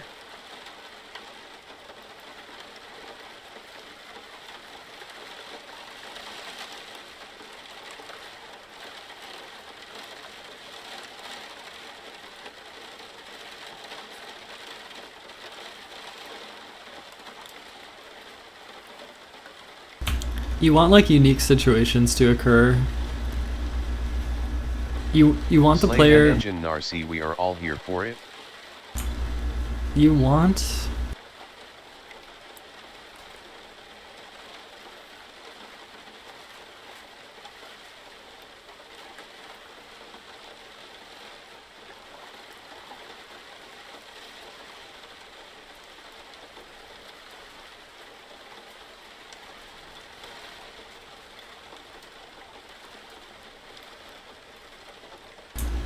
I think you want the player to have to make complex, intuitive decisions.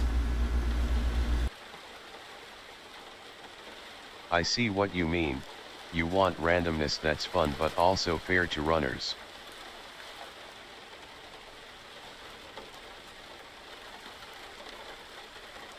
I think this is one reason I've enjoyed Beetle Adventure Racing.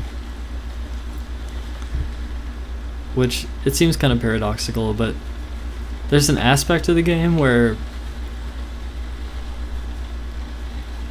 like you take a turn differently and you have a different speed and you're in a different position relative to the geometry, and you're also trying to like get really close to the wall but not touch the wall, and there's a complex balance of like where the control stick is, and if you're holding the gas button or releasing it periodically, and how often you periodically release it, and it's all just kind of happening at once, and you need to just kind of like feel it out. So it's not random, but it's like it feels kind of complex enough where there's like that play by feel thing that was really kind of satisfying, I guess. But in the case of that game, there's like a lot of like you're playing the same track, it's always the same, it's very rigid in that way, but there is like a nice element to it where you're just like playing it kind of on the fly, kind of part of it, kind of. So I don't know. I was thinking of a game, actually. Well, I don't know. If you could think of something like... Imagine you made like a wave race game where the waves Can were the track generation be random? I mean, you could do that, but... Hold on, let's get to this other idea about if there were like randomly seeded waves in Wave Race. Now that could give pretty unfair situations to occur, maybe. But like, actually I don't really know how Wave Race's waves actually work. Like, I actually don't know anything about that game. But you can imagine a game where like, you have all these forces kind of pushing you around the waves, and those are seeded randomly. And that would create a more dynamic situation, but you're still doing the same track. Like, the track doesn't change, but you're kind of I don't know. Like, I just don't want the same thing every time. I want play by feel. I want intuition to prevail. Right. Like, those are some concepts that are appealing to me personally. But again, I don't really know what makes sense, because even in that situation, it might be something where you get fucked by RNG. It's like, oh, I can play this track about the same each time, but, you know, once in a while, I get those, like, forward boosting waves at the right time, and it kind of makes you think, actually, about, like, GoldenEye, really, with the guard boosts. Right, so GoldenEye guard boosts, RNG. It's like, I need that run with, like, 3 boosts, or 7 boosts, or whatever. So then you're back down in the probabilistic hellhole, I guess. Although even that is sometimes kind of interesting because it's like, I think all of running is kind of like this, where it's like you're trying to get that like really. I've talked about this years ago, the outlier run or whatever, right? It's always gonna kind of be like that even without randomness. Like it's gonna be kind of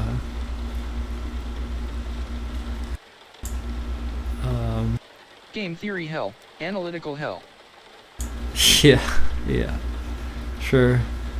That's what this is right now. Yeah.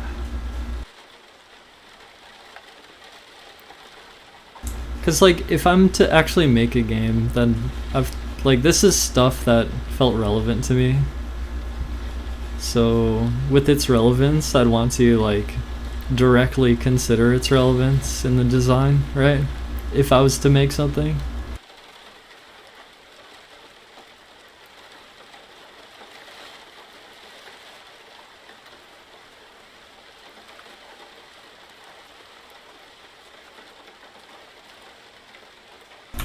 But something like cosmic blocks with random maps might actually be a way to get the kind of, I guess, gameplay I'm looking for. It wouldn't be time attack though. I was just thinking of trying to apply these ideas to something like time attack because I feel like so much of these ideas come from not necessarily versus games, but like these are really thoughts about time attack, right? Like time attack related thoughts. A lot of it is. And I know that time attack can be very compelling, right? So here's this thing that's kind of compelling. There's often flaws and there's this probabilistic element to it. I don't know. I'm not really sure if there's like a clear way forward for me with all these ideas though. I feel like I kind of run in a loop and just think about this stuff and then I don't really quite figure out what is actually good to make or anything.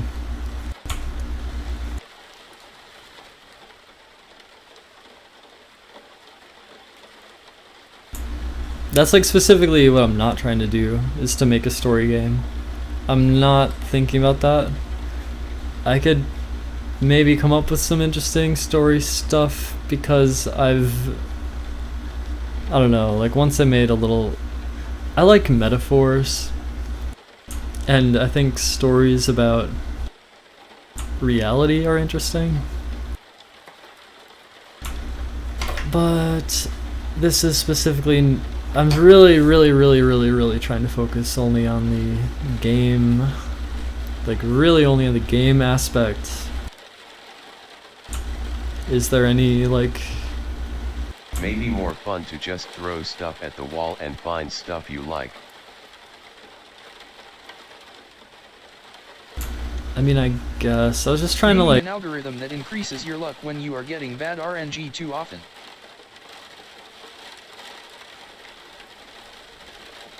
Okay, but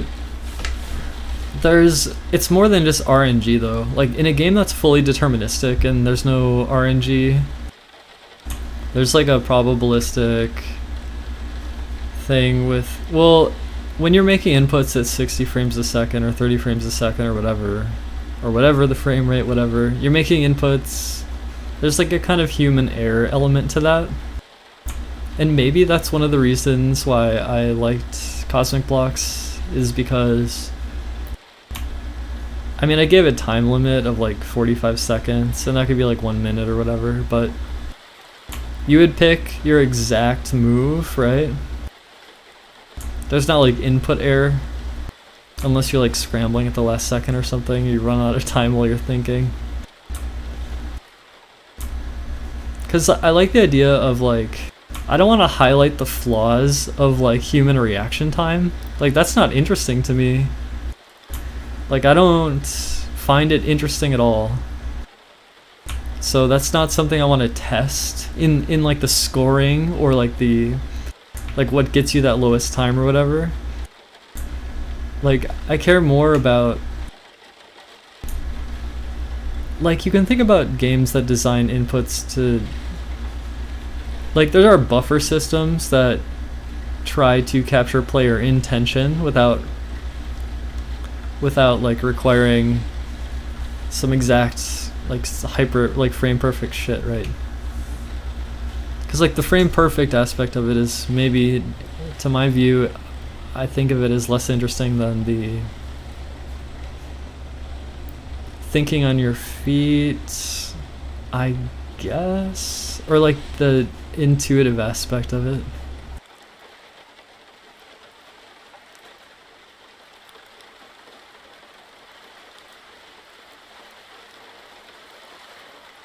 It doesn't have to be thinking on your feet, just like intuition. I like when intuition matters. Also a game design that's kind of like I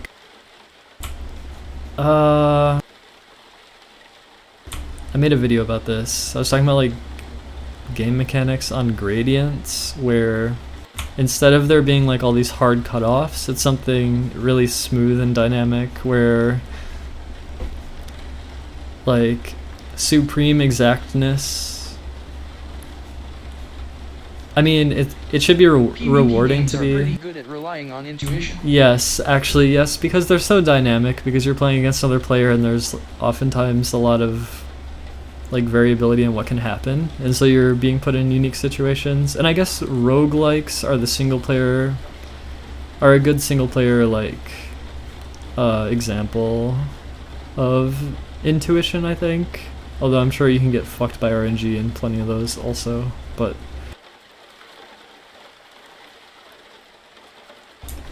like yeah, there's like this trade-off between like exact fair results and dynamic situations. Bingo runs in OOT were cool for intuiting the best way to accomplish obscure goal sets. Yeah, I agree with that. I think that's why it was quite compelling for a while, and it's also why I think people enjoy doing randomizer. I never got into randomizer, but I of course see the appeal of it. You're put in new situations, and that's kind of more interesting.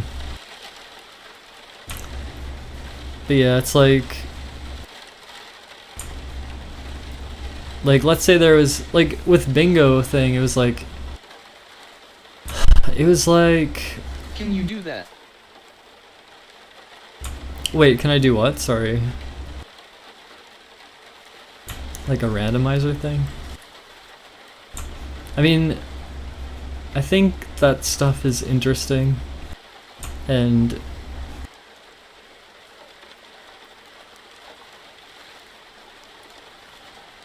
like rote execution kind of gets boring unless it's somehow like deeply satisfying or something, which it could be. But I don't want to like celebrate the weaknesses of human reaction time or whatever. I want to like eliminate the weaknesses of human reaction time in a game design that doesn't reward you for having like one frame at 60 like, you know, just one frame tricks or whatever. Like fucking one frame tricks.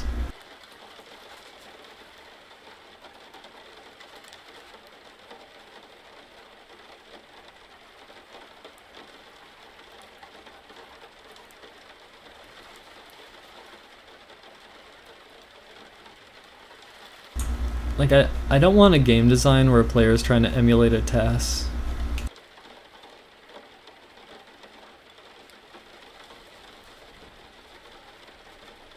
Like the blocks in bar, something different with the same timed outcome.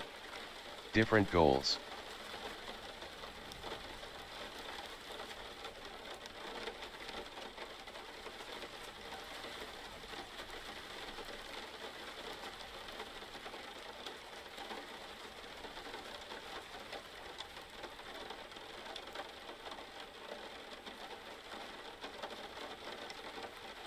I don't know why my Switch is not lighting up my room.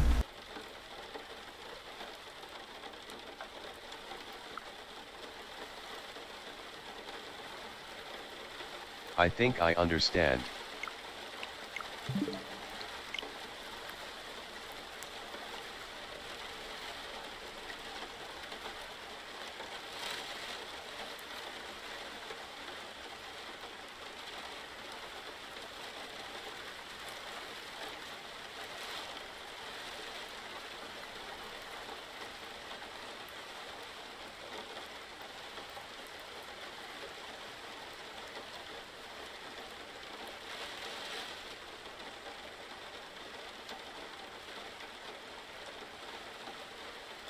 Like, if bingo racing had a world record, that would be very luck dependent.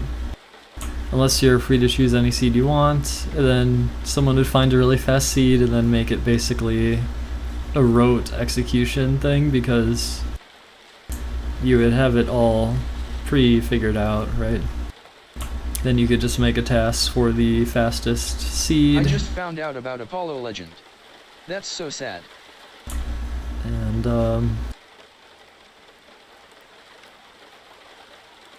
I know they did a video about you. yeah, I mean, I don't have anything to say about it.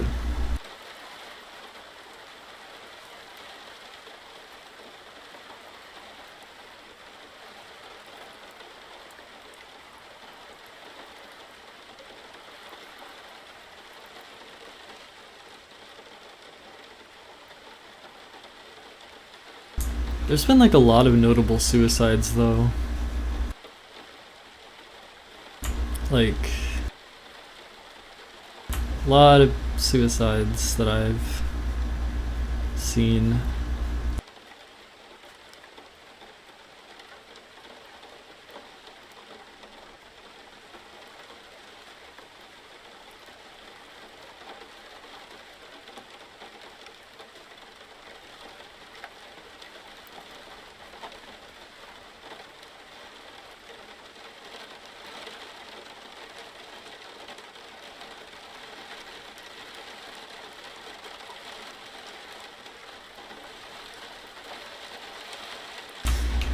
Well, I am...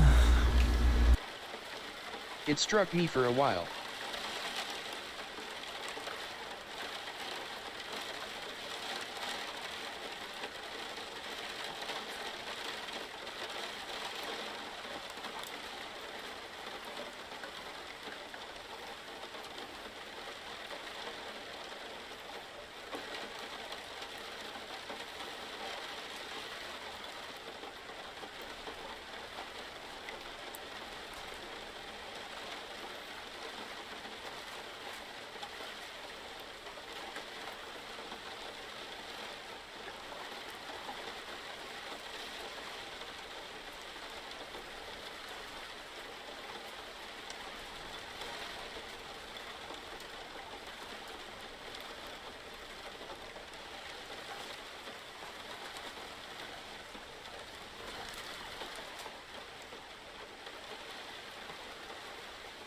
You have a great start if you want to try this out.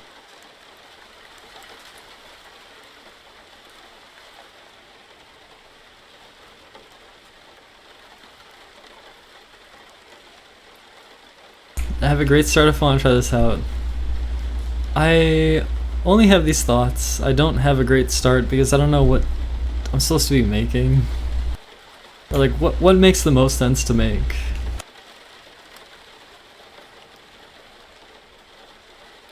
The answer is I don't know.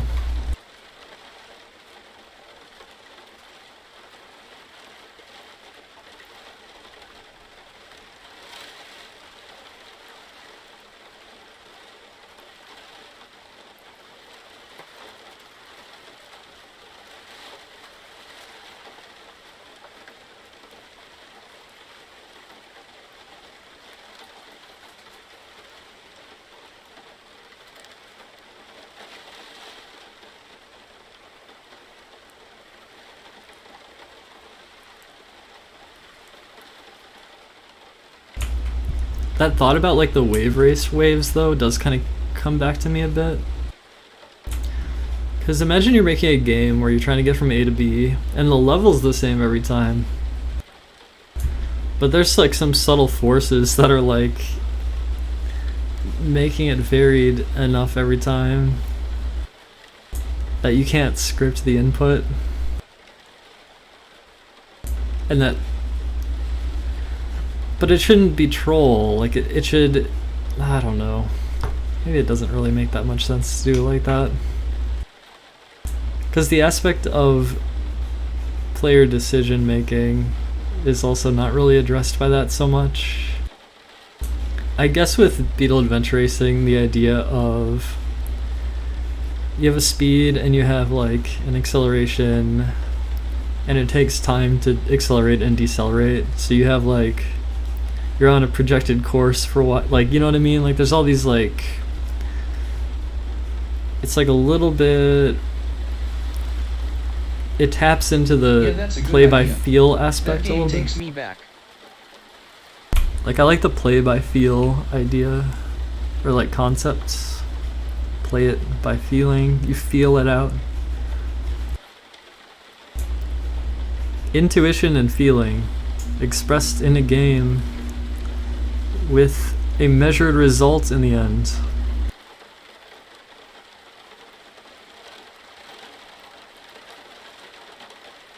Wave race.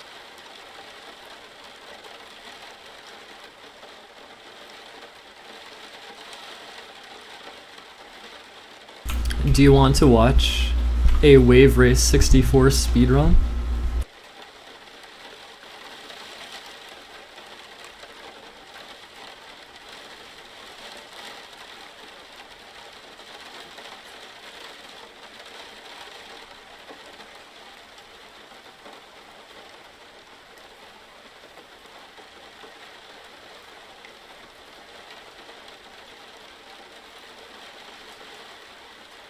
The intro tracks hits me. Create a new race game that has bars, good parts, and updates the flaws. Yes. The other intuition speed challenge that comes to mind is the Mario Maker blind relay race, but that also is an isolated competition. Those levels obviously become emulating TAS starting at second play.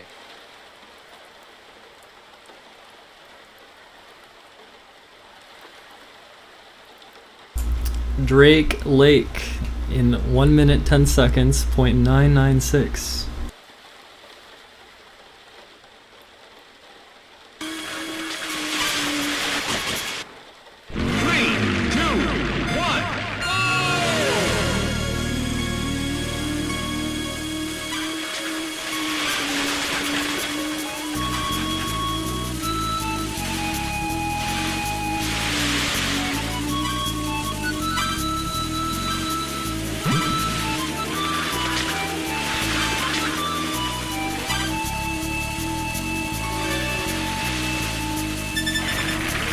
Keep the pace.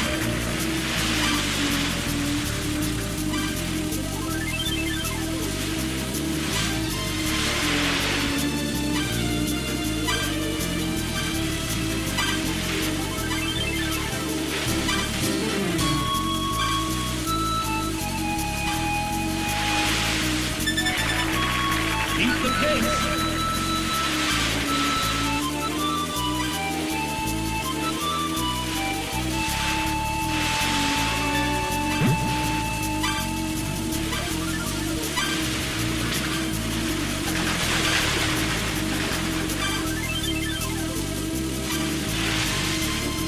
That's great!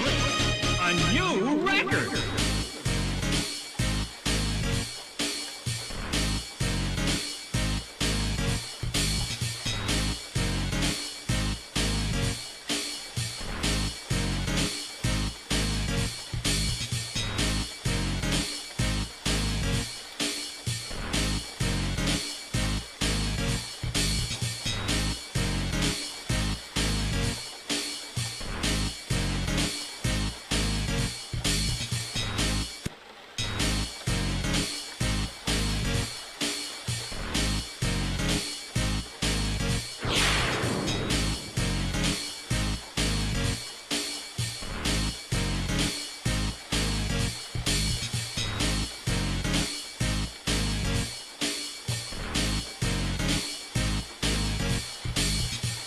Nice.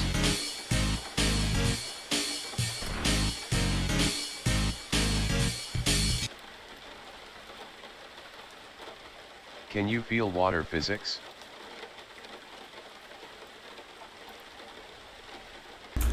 Oh, the Mario Maker Mario Maker, yeah.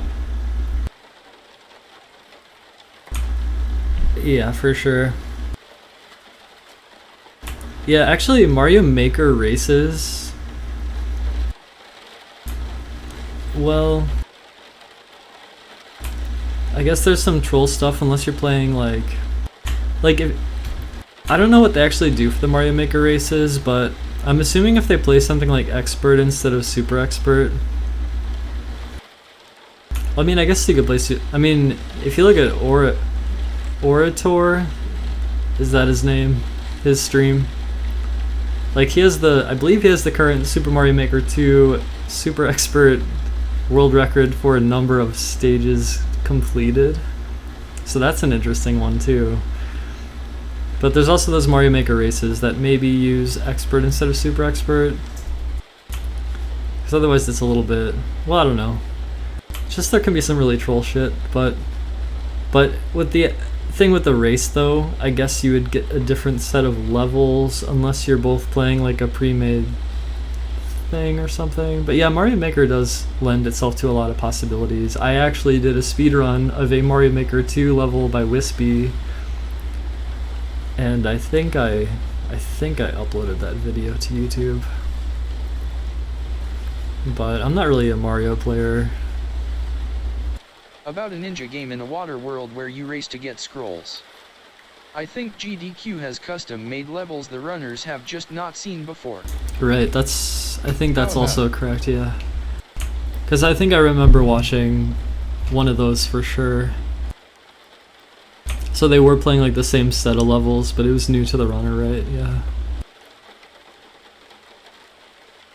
Yeah, that reminds me of Nintendo World Championships. Which, actually in the original Super Mario Bros. Stage for the Nintendo World Championships, I don't know if it's like, I don't know if you can blame this on autism or something, but like there was, I was like, something caught my eye during the level where I was like trying to jump up at this thing. Like, I don't know, I was like, imagine like a cat sees a toy, then you want to jump. I don't know, like I got distracted by this like thing. I wasn't sure what was happening. I was like, I don't know. Yeah. I guess that was like double blind, and what I mean by that is that the levels were blind, but the game was blind too, because it was a new game.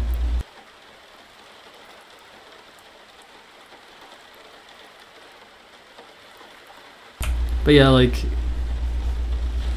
level design would matter a lot for something like the GDQ races, where you'd want, like, you can imagine a level where there's like, oh, there's like 20 pipes and one of them is the winning pipe, have fun, and that would be shit level design, right? And that kind of relates to what I was talking about you don't want to get fucked over by randomness in the game design. Can you feel the water physics? So if you mean Wave Race 64, I actually don't know how the waves work. So I don't know how the waves work. But I do wonder about them.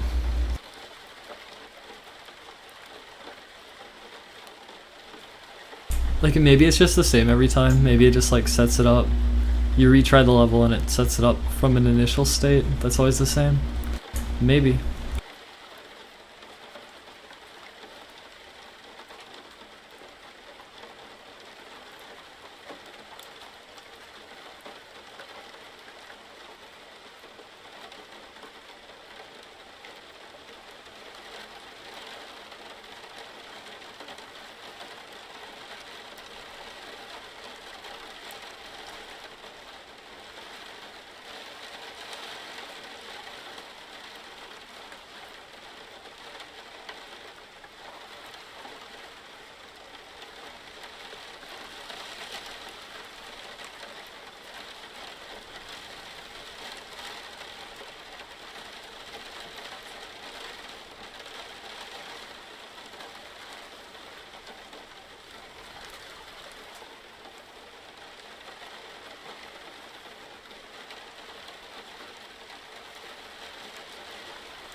That is a player-controlled intuition thing if you got water to be a part of it like the road is to other games.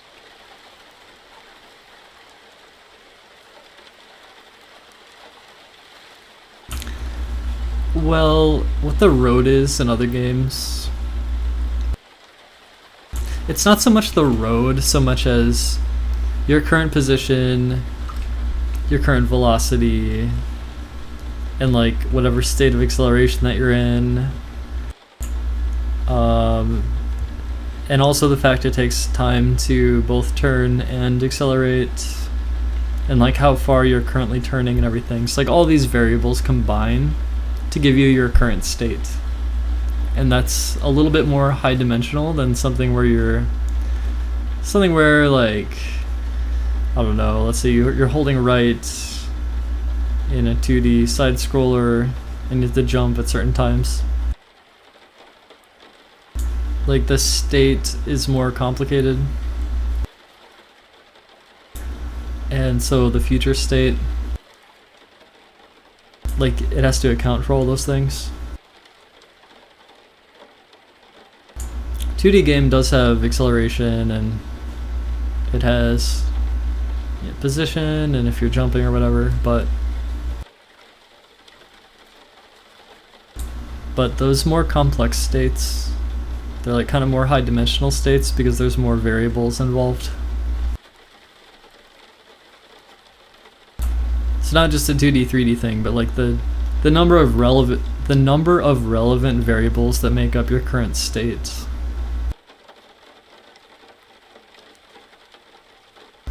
And like if you're in that state, it might take time to get out of that state. Or it might take, like, if you want to go to a different state, it could take time. It's like, you know. So you're like in a situation and you're like working your way through that situation and you're trying to do it in a good manner. Not unlike me working my way through my cringe level. A racing ninja game and all the tracks are water. Because ninjas can walk on water. Right, so water, so we're talking about waves, like, so waves, like, randomly generated waves that could affect how you are, like, they could be an additional thing that makes the state more complicated, or makes it so that you can't reliably get into the same state every run because you're getting kind of pushed around.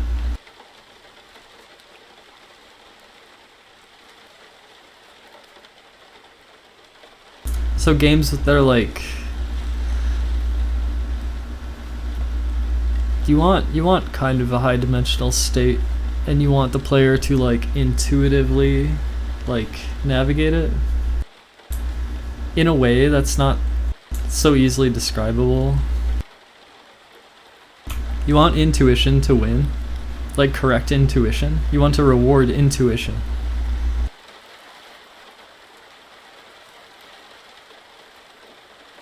Let's look up the definition of intuition.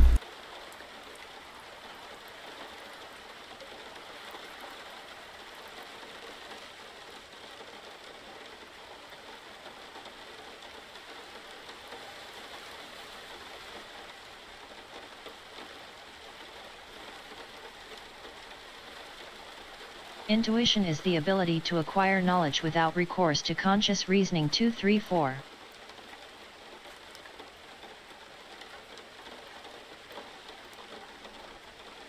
Different fields use the word intuition in very different ways, including but not limited to, direct access to unconscious knowledge, unconscious cognition, inner sensing, inner insight to unconscious pattern recognition, and the ability to understand something instinctively, without any need for conscious reasoning. 5-6.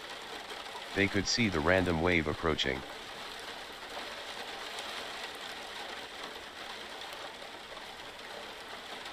Intuition is the ability to acquire knowledge without recourse to conscious reasoning.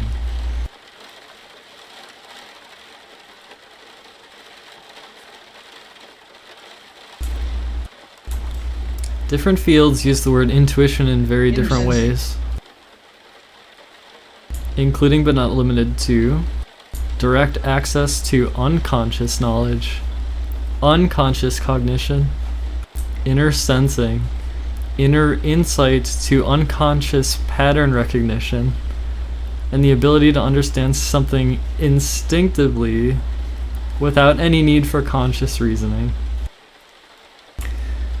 I think I'm interested in intuition.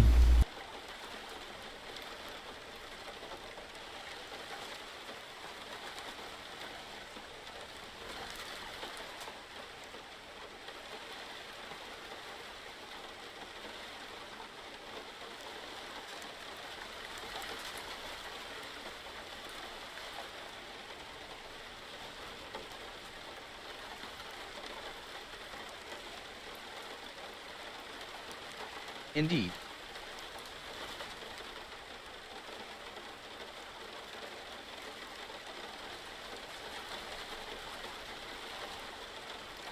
Intuition rewarded by game design.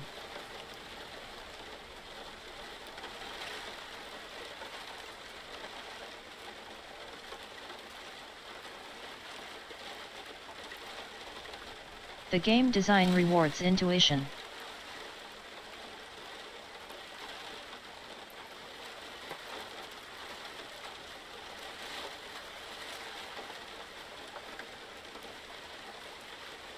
Intuition beats RNG, no need for it.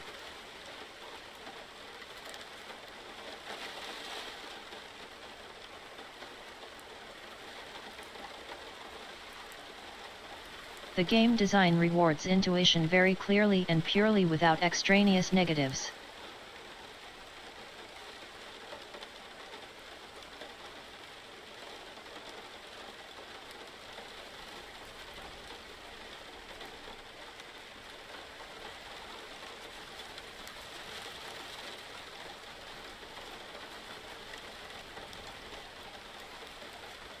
No need for RNG, I mean.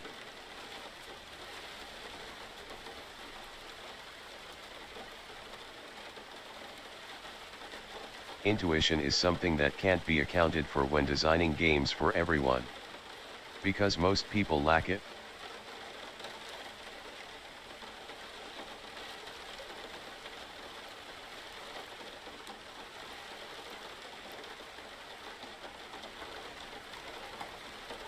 Interesting.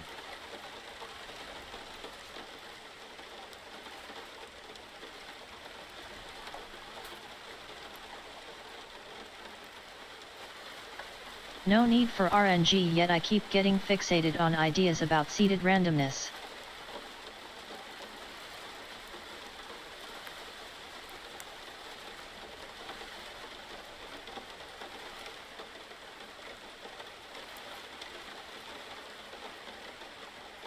I would like to think people can become more adept and continue to figure stuff out.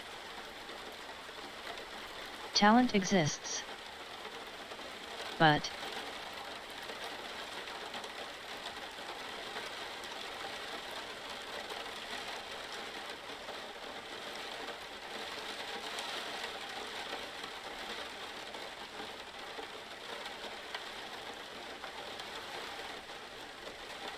for sure. But most people get frustrated by not understanding in the first place. Sadly. Now I'm thinking about Smash and how like talent exists.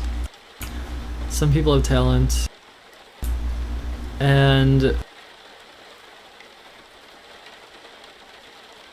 you want a game where part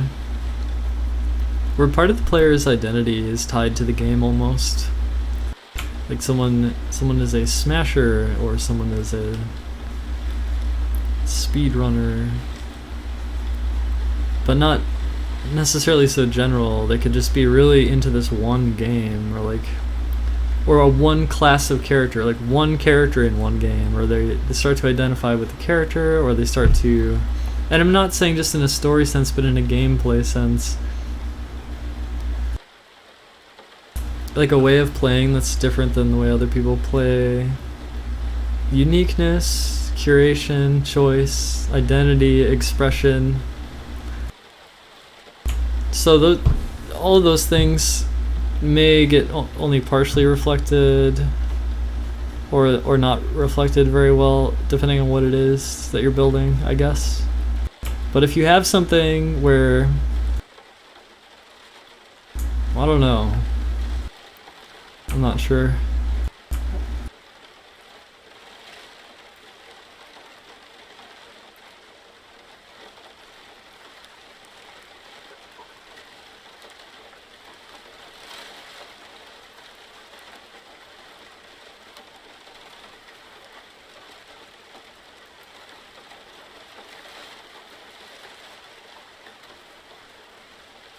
If you have a game where like 1 billion people play the game, and there's Yeah, like one how people who leaderboard. play healers mostly just play healers. Or the strangest DPS classes, not the most complex character but the weirdest ones. Sure, yeah, that's a good example. I think I was gonna say something, I forgot what it was.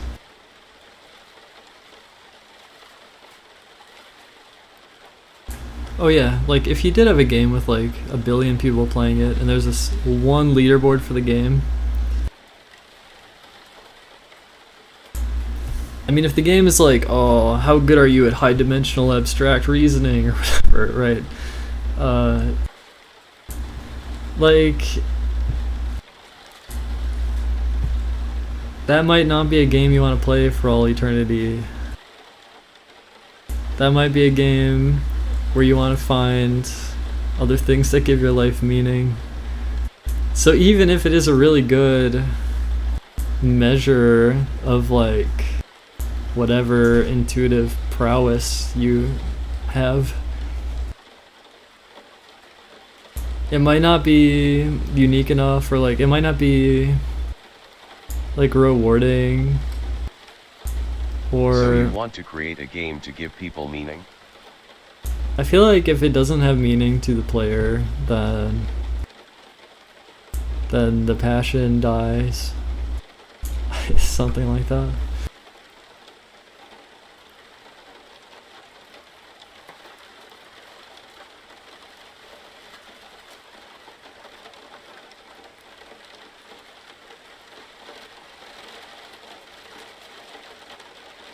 I think the circumstances around a game creates the meaning in the game.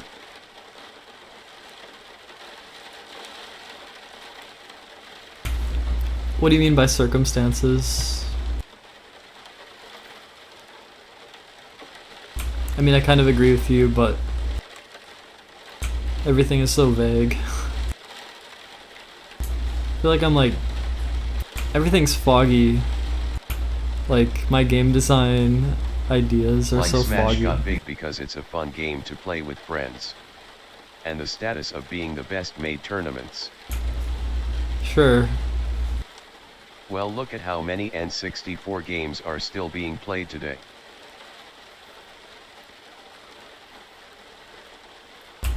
I mean, some of them are. I mean, I'm seeing passion around stuff like speedrunning Aztec and GoldenEye, like recently, right? Very recently. Much passion about Aztec. And it's like, it's cool to see that passion, right? So that's why I guess the time attack genre had me interested when you think about designing something like that.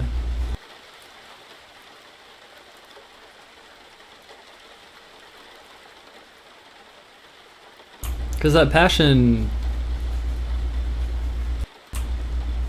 it feels special or something.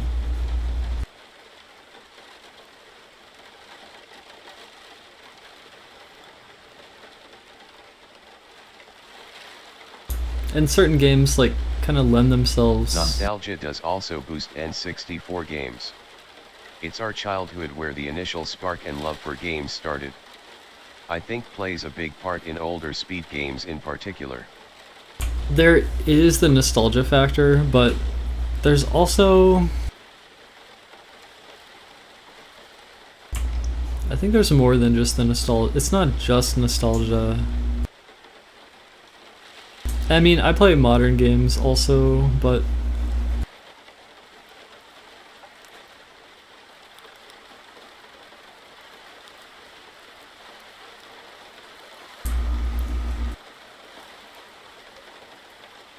like the PvP game that I'd be most likely to play right now would be Smash Ultimate. The speed game that I'd be There most are likely younger to people play right playing now as would be well. Beetle Adventure Racing, and those came out not quite 20 years apart, but close, right? But I think, I don't know, Beetle Adventure Racing may be somewhat comfortable for me or something. I guess there's kind of a nostalgia Yeah, thing with it. PS1 and N64 are my favorite games because of nostalgia. But I really do like, I don't know, like running that game has just felt rewarding. And it's partially for the reasons I described about like, I guess the complex state you're in. Like there's a game design element to it.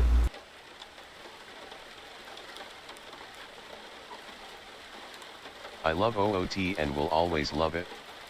It's nostalgia, but the design of that game is just, in my opinion, far better than any newer Zelda title. Mostly backslash. At this point, like, I'm super sick of OT, and I don't follow it, and I'm not interested. But yeah, I was obsessed with it for a long time. And it's because, I don't know, it's like seeing what can be done in the game, figuring stuff out, new stuff, and all these crazy other ways you can play it and everything. Like, there's a lot of good to it. But like the speedrun metagame aspect of OT,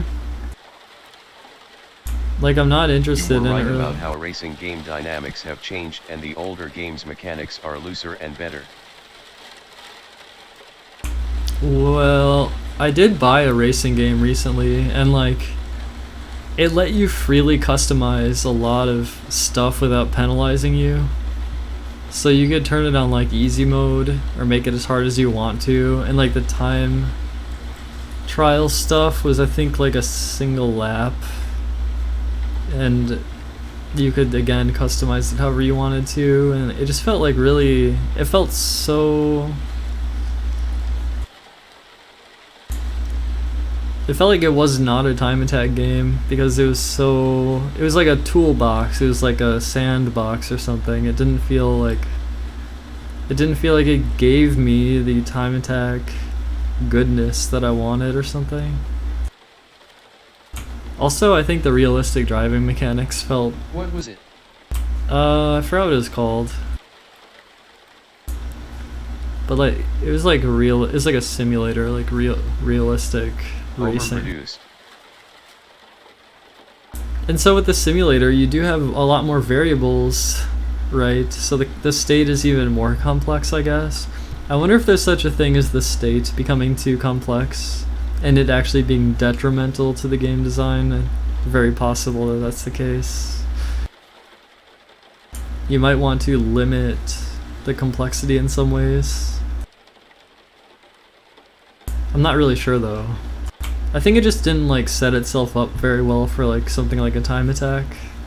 So it's more like a campaign where I could set the difficulty and then I just stopped playing it.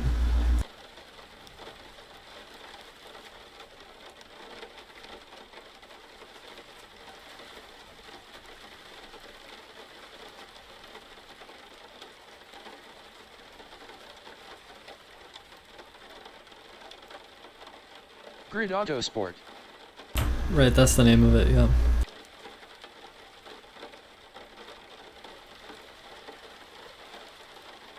Have you seen Rushdown Revolt? Smash like, it's redesigned icons. I did not see it. I could take a look at it.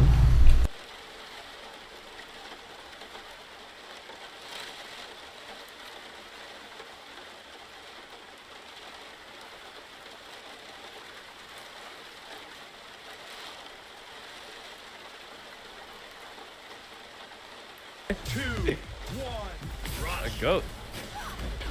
All right, yeah, we got the GOAT playing the GOAT. Pugsy. On Pugsy's an the best player, absolute right? tear. What? He's the best player, right? He is by far number one. undisputed best Number one. player. Well, yeah, by a significant margin, actually. Who's his main? We have things called weirs, where it's the best person with each character. He's the random weir. That's how proficient No, I don't he want is. to hear that. He has to have some characters he's not. All right. He's better with than others. Ashani, He's not Ashani, exactly and equal with Ted. every character. I don't want to hear that.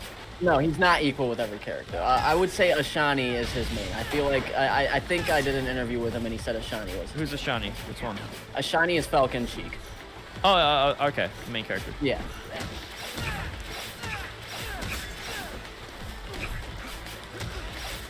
Ooh, and punishes the roll and didn't get the up air though. And Starman answers back, tries to hit him with the down air and the forward air, and Pugsy DI's out to get out of there. Ooh, uses the new fireball to get that crazy edge guard and punishes the get up as well. Pugsy still at 3 stocks. Starman holding on for dear life at just 1. Slowly dwindling health though, in green already. Starman giving Pugsy space, waiting for an attack.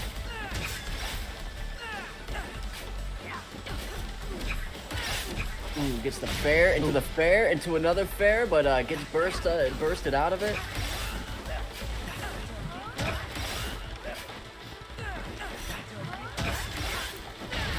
Ooh, fully charges the up air, but Pugsy had the wherewithal to know to burst out of that as well. Both characters with outbursts. Oh! The fucking Fallout dash dancing. That was nutty. You can cancel like- any attack with a dash/air dash. This game has and still is being How much changed more effective do you regularly. think fighting would be if The humans design had for horns? this game has been Like, sort if of I- like a nightmare Like if because I of the fought a clone freedom of of the myself, cancel. but one of me had Wanted horns, to bring that up think I'd as have it a big reminded advantage me or- of well, what not you really. said about giving Maybe people like the a 50 freedom. on 49 matchup, or like would it give me a huge advantage? I think it'd be like an 80-20 matchup for the horned Mewtwo King. No, I don't honestly. know. Like I could literally just grab, if I'm my opponent, I can just grab my horns and just swing me around Interesting. like Bowser, Mario 64. I mean, I feel you on that, but if you're grabbing the horns, you could still punch, you know? So, like, if Oh, you're right. a horned M2 Well- guy... I haven't Yeah, followed horns this would be an game advantage, at all, yeah. but I'm glad it exists. Yeah, I Yeah, think. horns are definitely more of an I advantage. than don't disadvantage, mind for sure. derivatives. I wonder how big of an advantage would be. I don't know. Sanjit, ledge, holding shield, waiting to grab. That was hype, long to K. Hell yeah, Farfus.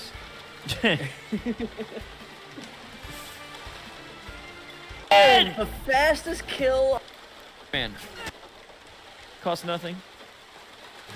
3, 2, Alright, Incineroar rush. versus Hornman. Guy with 2 horns. Hornman. Ooh. Oh my god, he's Oh, dead! the fastest kill of the entire tournament that I've seen. 5 Absolutely seconds. crazy. 5 seconds. JV! JV! JV, 5, wait! Oh, he still hasn't been Ah! touched. Oh! JV him.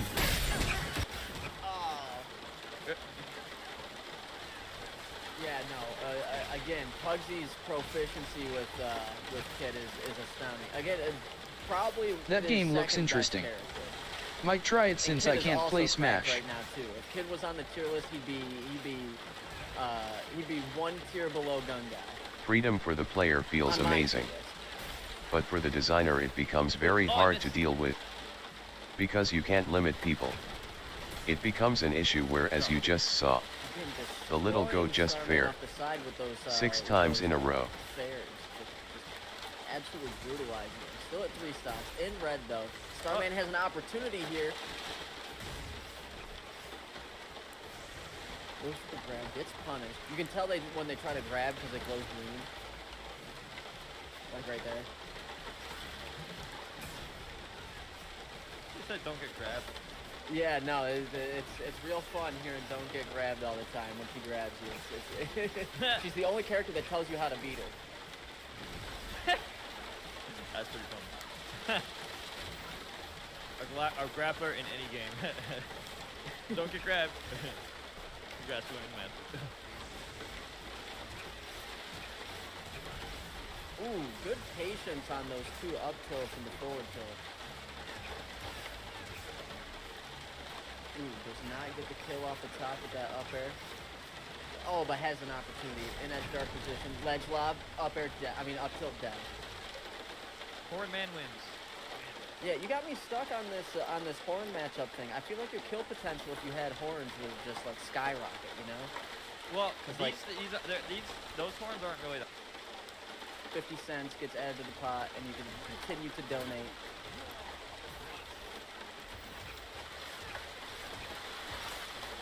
Oh, and then Pugsy's starts are just absolutely brutal. Still going. Oh! Still going. Oh my God! Again, 11 seconds. 2-0 to death Again? Again. Back. Oh. Hornetta. Horn Bayonetta. No. Oh, again! Oh my God! What? What? Oh, he still hasn't touched He hasn't hit him. Oh, he can't do it! Again! This is the third! Oh, don't let it happen to you, Starman. Don't let him do this to you. He hit him! Good trade. Starman with the small victory. The little victories. One health It's the at a little time. victory. You know what? It's the little victories. The only time that Starman hit him was with the burst that did 2 damage.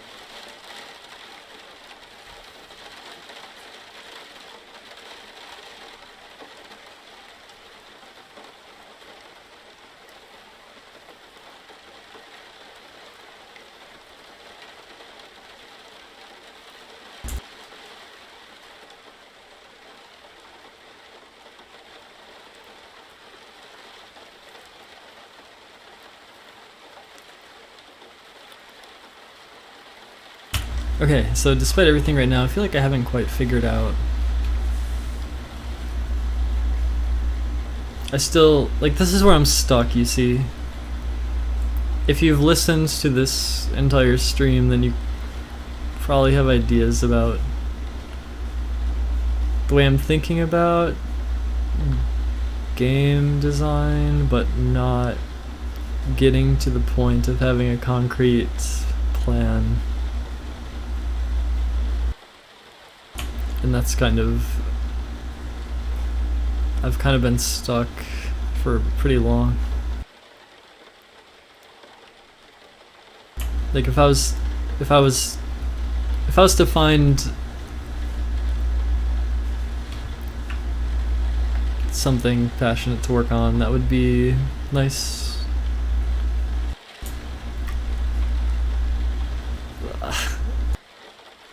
Do you know what I'm trying to say? I'm just trying to say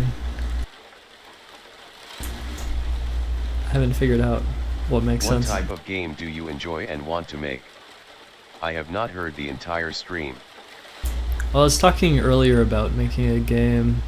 Well, I wanted to think about games that are based on time attack, like time attack based things. I was trying to think about automated leaderboards, time attack, some combination of that. Games that reward intuition, games that... I'm not exactly sure.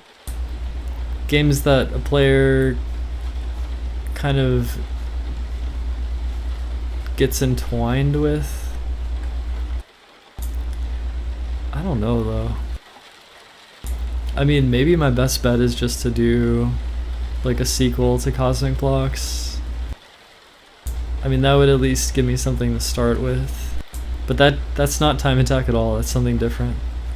That's like a board game or like a versus game, right? I don't know what makes sense for something related to time attack or a more like kind of single player thing with like a leaderboard or whatever, right?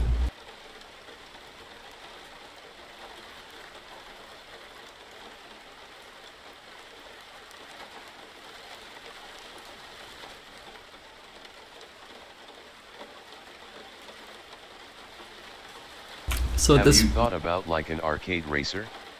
Unreal 5 seems to have an amazing library for assets and is looking like the next step in game making. I mean, I wanted to do it in Godot if I was gonna do something. And I'm not really looking to like grab assets. I was just trying to come up with something That made sense to me.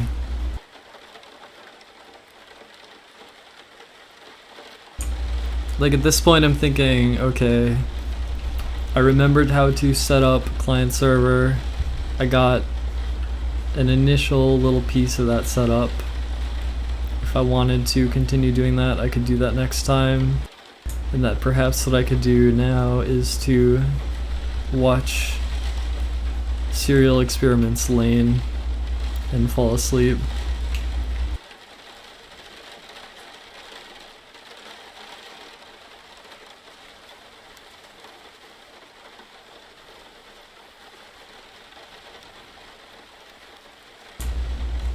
Ah, it's awkward. Like, I feel like part of this stream has some good stuff.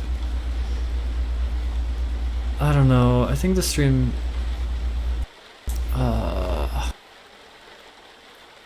It's like I did this whole stream, and it's like it would be nice if this stream could help lead me towards something I could do where I could start having fun.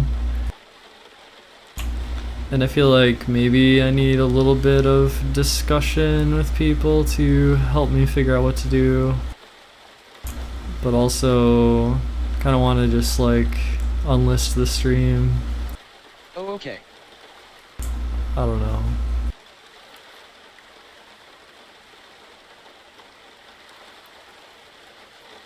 It's like I need to cut the stream and like get the little pieces that make sense together. I'm kind of lazy. Maybe I'll do that tomorrow or something, maybe not. I think the most important thing is to remember that everything takes a lot more time than it seems at the start. Especially if you are going to go at it solo. Yes, keep going. So start smaller. Yeah, I'm not trying to get some grand ambition thing happening, because I did do that earlier. And I burned out. So really I want like a really tiny proof of concept that actually resonates correctly with me. And unfortunately, I'm not there yet. Because I still don't know. I don't even know what genre makes sense. Like the sequel to Cosmic Blux, I think is easier for me to do because like I already have some ideas on different experiments with the metagame that I'd want to try out. And I've already programmed it once, just doing it in Godot would be a little bit different. And unfortunately there is an aspect of Godot that is a little irritating where if I wanted to use the same like iconography, then well I guess it would still work if I just getting the graphics set up. Like I had all these custom SVG vector graphics that are supposed to be scalable, but I think I would do something different. I would need to like rethink the design, like the graphic design aspect of it also, but that's not really the important part right now because the important part is the gameplay or the game design or whatever, not the graphics. I can make stuff look aesthetically pleasing later with my weird little 3D platformer project. Works out, maybe the next project can be your time attack. Do you feel better than you did when playing Octopath? I mean, I think I do feel better doing this kind of stuff because it doesn't feel like work, it feels more like exploration, and I think that can lead to somewhere, whereas work leads to misery.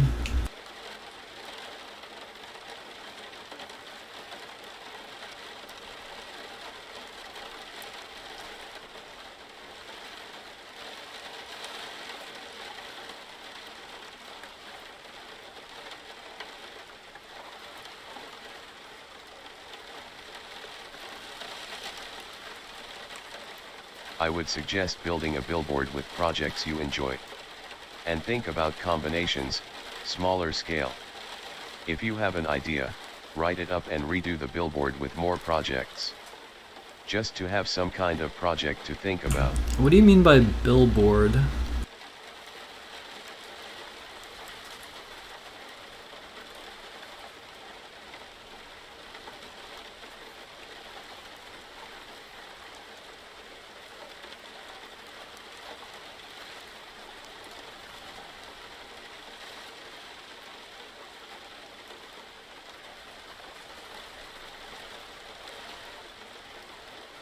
Okay, so like trying to write down these ideas in some kind of like map.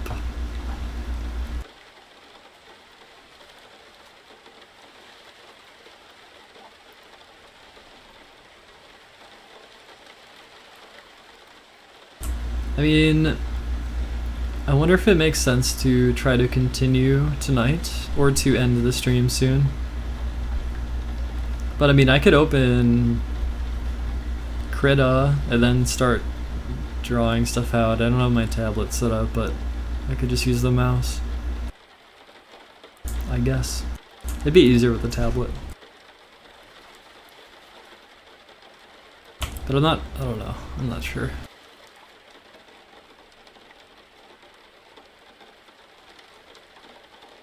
My main goal is to see if it's like, I feel like I have a pretty unique perspective on this stuff because of how things have gone with my life or whatever. Like I just feel like I have a perspective that's not resonating elsewhere as much, and I feel like I want to find, I don't know, I'm just trying to find something that's fun.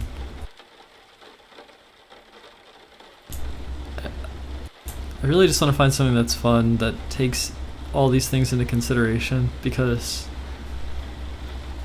I have all these like opinions about metagames, right?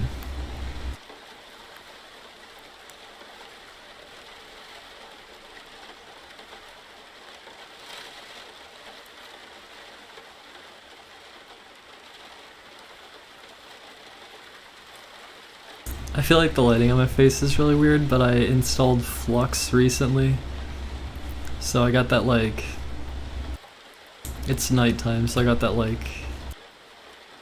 that orange glow coming off my monitors, but I got like this kind of blue light.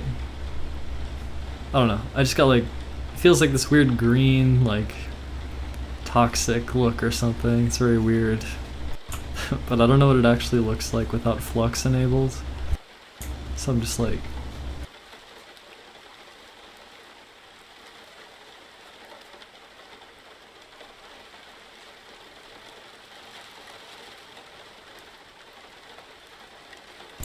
yeah, I mean, I do see, like, I don't know, there's a lot of interesting little games that I haven't tried, you know, but I do think I have kind of a unique perspective, especially if it gets to like the time attack thing.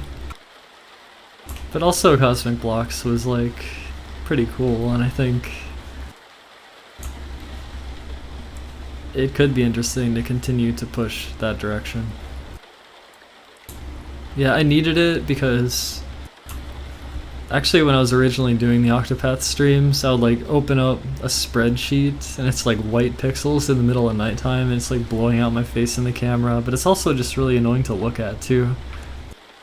So yeah, it's pretty good. Have you considered doing a time trial that measured turns or actions instead of playtime?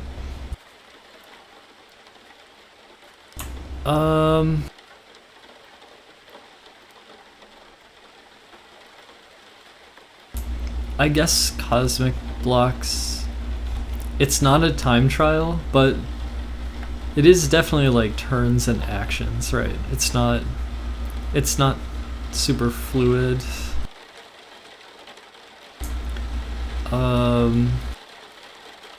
I mean, low percent Symphony of the Night, you can run that. I did do runs of that.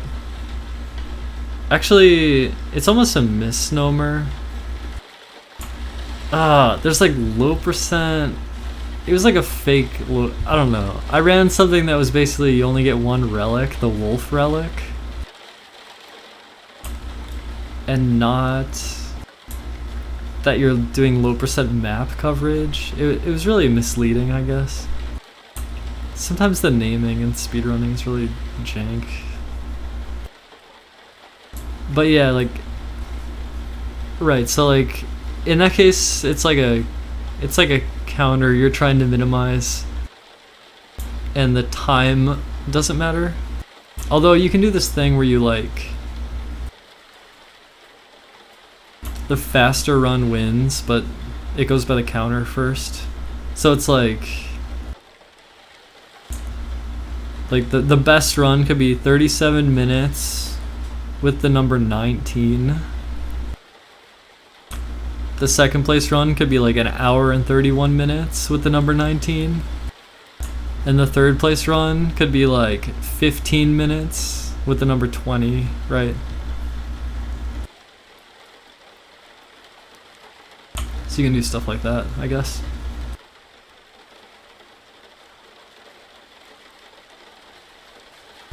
I like the aspect of thinking in the moment, or like I said, kind of intuition. And you know, it's like when I'm playing Beetle Adventure Racing, because it is fluid. It's not like I'm sitting there thinking like a chess move. It's like I'm actually like focusing and like actually doing it. And there is time, or there is like this feeling in my mind of like focus, like it's like I'm working my mind as I'm playing it. I actually am like I don't know, like there's this real focus that happens, like it's I don't know, but it's actually kind of like, it's kind of nice when things are like fluid. Yeah, no, it's good. I appreciate it. I do appreciate it.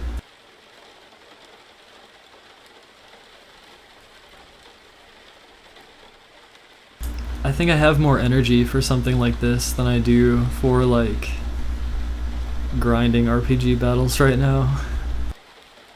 I already kind of did the long RPG grind. I beat Dragon Quest XI-S with all draconian settings turned on. That is a fucking grind. And like, not only that, but I like completed the entire Act 2 bestiary and like did it every quest possible and everything. I didn't like do Act 3 though. I was like done after I beat the game, I guess.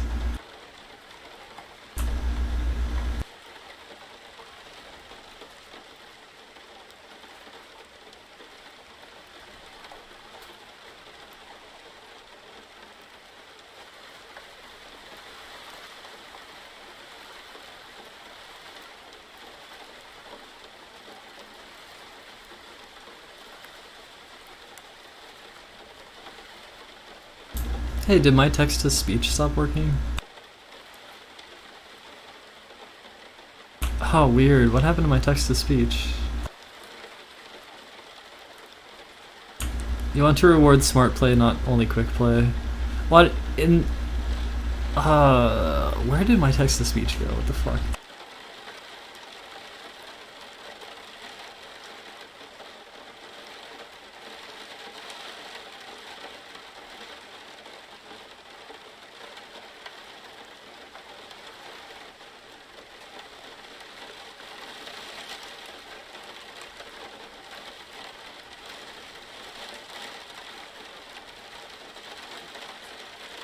Test.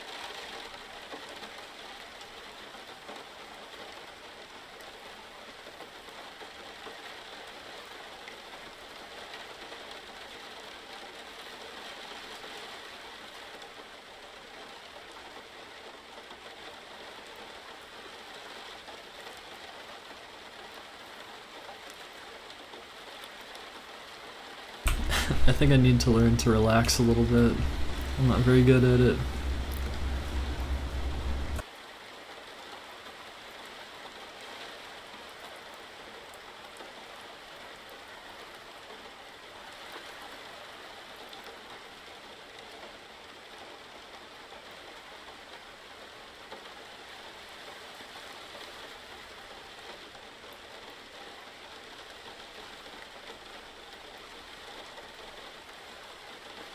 I actually think I'm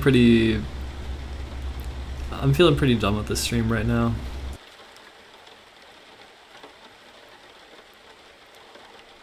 Trying to relax is kind of redundant, I would think. It is. It is.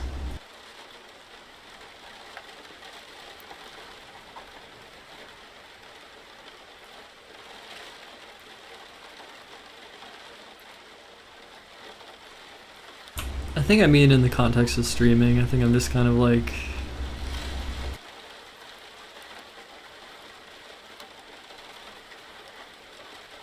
Is the new Cosmic Blocks game different rules or just an upgrade?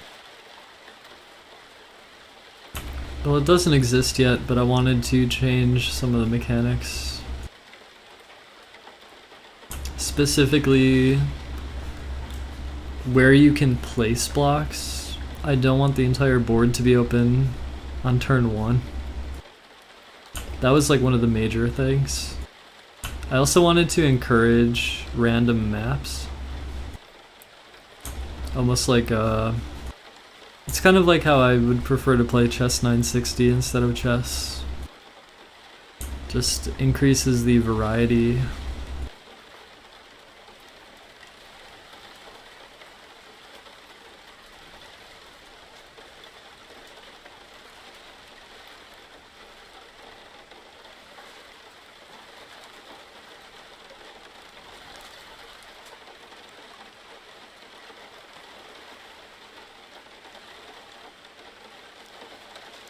Is my monitor still, or is my microphone still working? Yeah, I think it is.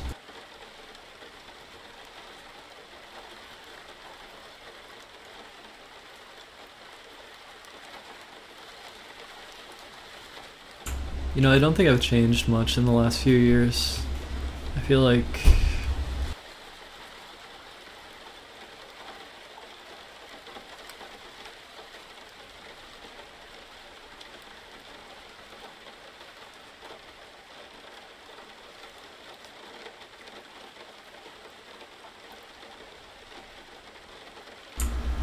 pretty similar to how I was like, I don't know, 4 years ago or something. I mean, I don't know, maybe things have changed somewhat, but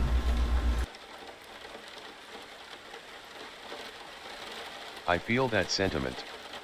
Getting older does that, I guess. I think I like the feeling of progress.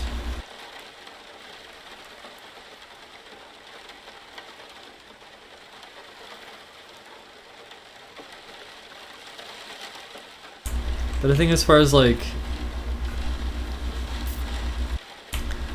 a streaming personality, I don't know if I'm really much different.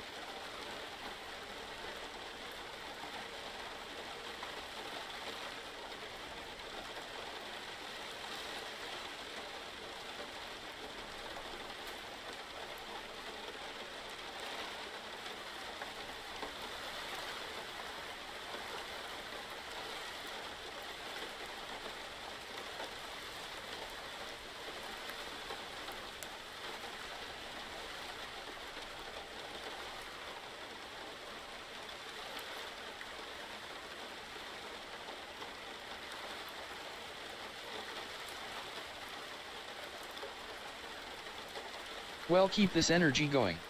It's a good direction. I feel kind of drained, honestly. We are not much different stream-wise either, lol. Yeah, no, I mean, like, I think it was like 3 or 4 years ago. I would be doing some kind of similar shit, except it was just with JavaScript, like making cosmic blocks or whatever. I don't think the streaming has really changed much, and I still get all antsy when I'm like talking a lot. In a way that makes it so I'm not really like relaxed. And that kind of bothers me.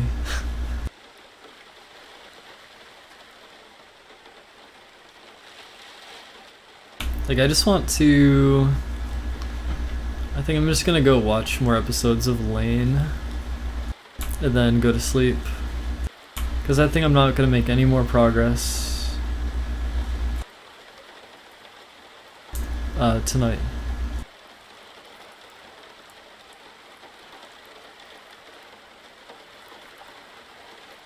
So this is the And I think this has kind of been a little bit more social, and I kind of like doing the social streaming. I think the social streaming can be a little bit fulfilling or energizing instead of draining. RC, have a great evening. I don't like to feel drained. I don't know if I'm like harvesting the energy of everyone in the chat, GN. or if there are other streams which See you next the time. entire stream is harvesting me. It feels like there's a give and take like that sometimes. Lane is a good move I support. Yeah, I watched 4 episodes, I think, last night. And then I think I had some Yes, like sleep weird... also helps to keep the mind fresh and better at thinking. Hope to catch you streaming soon again. 5:46 a.m. here. Yes, keep it going. Do you want to know a funny dream I had? I think it was last night. I was reading... In the dream, I was browsing the image board known as Biz. And there were like 7 threads about me, and they all had like screen caps of me. And I was like, what the fuck? And I'm like opening all the threads in new tabs on my browser. But before I can read them, like, I like wake up and I realized I'd only been asleep for like 3 hours. But I just get up after that, I think. So I got like almost no sleep. I've been getting a really weird dream. This is actually why... So Okay. Lane, Hack, and Anisama, yep, harnessing you for your favorites. Well, my favorites really... Or Onisama E, yeah, that... I don't know if you pronounce it like that. But that's a really good one. Lane gives off the... okay. Let's just make this a social stream now, because I feel like I'm getting energized again. Oh, haircut. Oh yeah, I took a scissors and just fucking did it. It was, good. It's all good.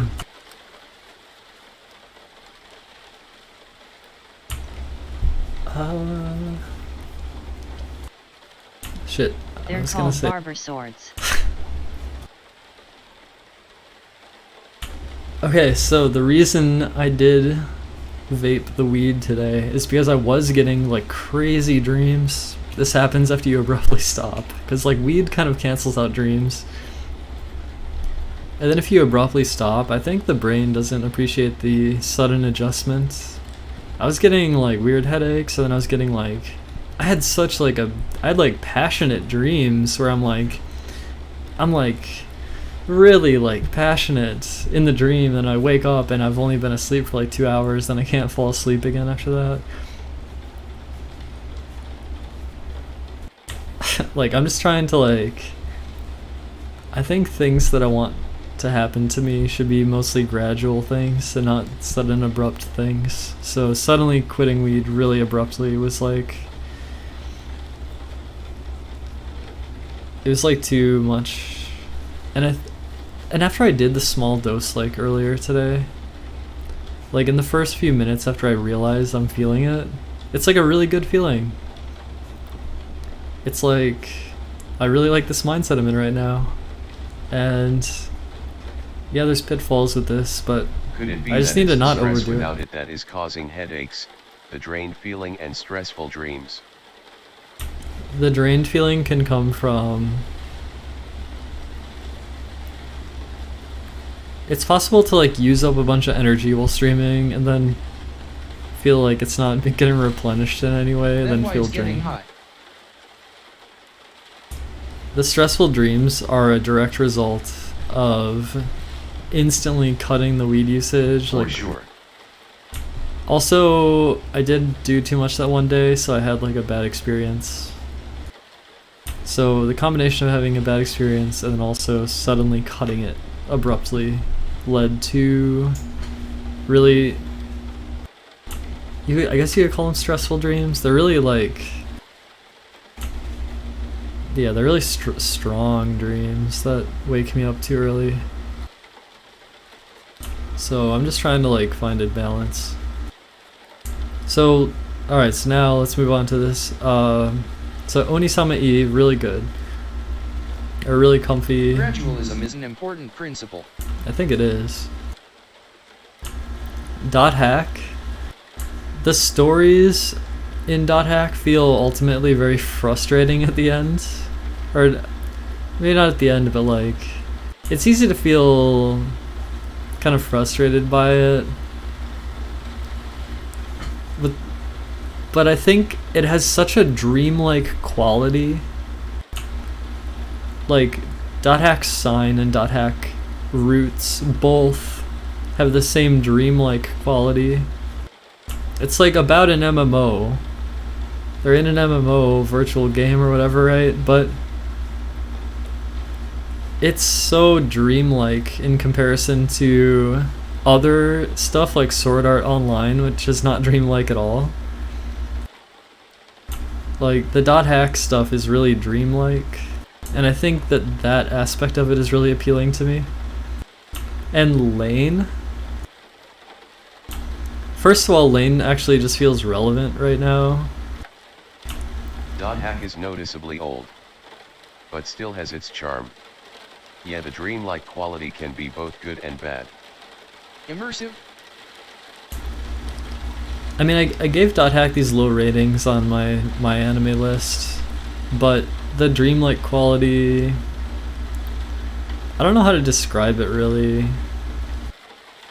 It's like good though.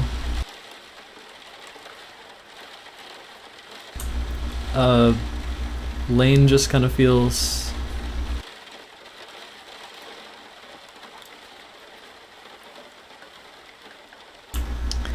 Lane just feels good to me right now. It just feels good. There's a lot of little aspects to it. A lot of little things just ran through my head, but it's like, alright, Lane is really subdued kind of person and kind of distant or something. But then like there's this kind of aspect where she's like super different or alive or something, right? And then there's this whole thing about God, religion, and the wired, and giving up your body and stuff, and there's a lot of, like, it mixes the technological aspect with the religious aspect with like the identity aspect or whatever. It just like feels relevant, and the story's kind of jumbled around in a way where it's not really direct, which also is maybe a little bit dreamlike, but it's like it all just feels like pretty good. Like I'm glad I'm rewatching it. I think I'm not that far into it yet though.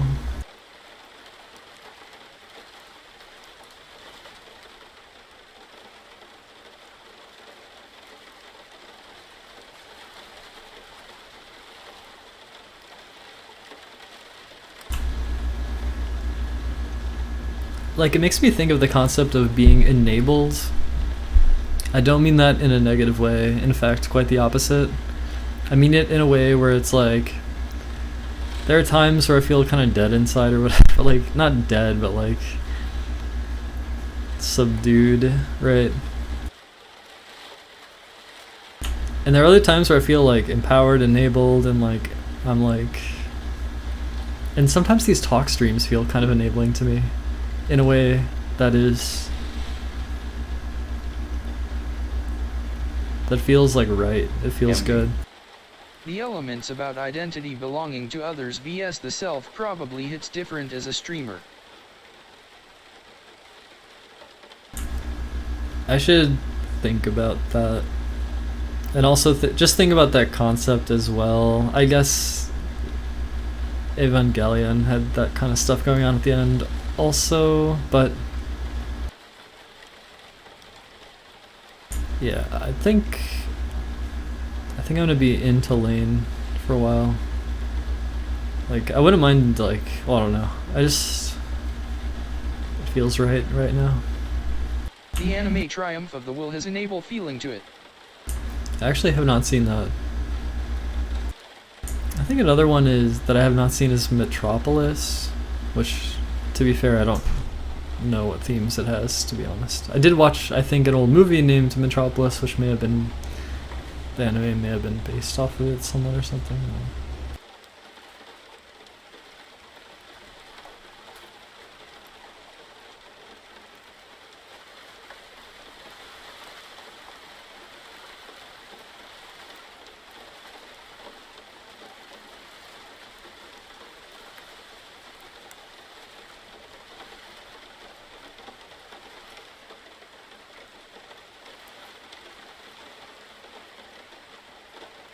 Metropolis the movie is so good. I think I only saw it the once.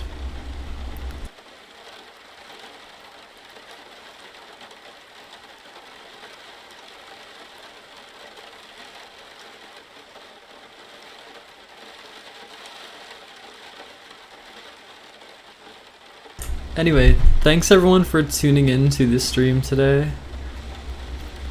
I think this stream was obviously way better than the Octopath stream. I guess I'll keep it going. There was this... okay, I have like this one person who's like kind of dedicated from Kiwi Farms who has been following my life for several years and occasionally makes alt accounts.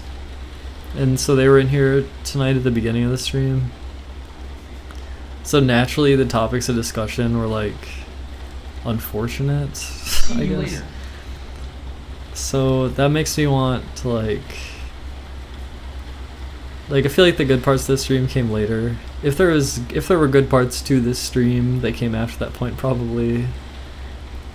So it's like it makes me want to like just hide the stream for now and maybe cut it up later, or maybe just say fuck it and let it like set it to members only and forget about it or something.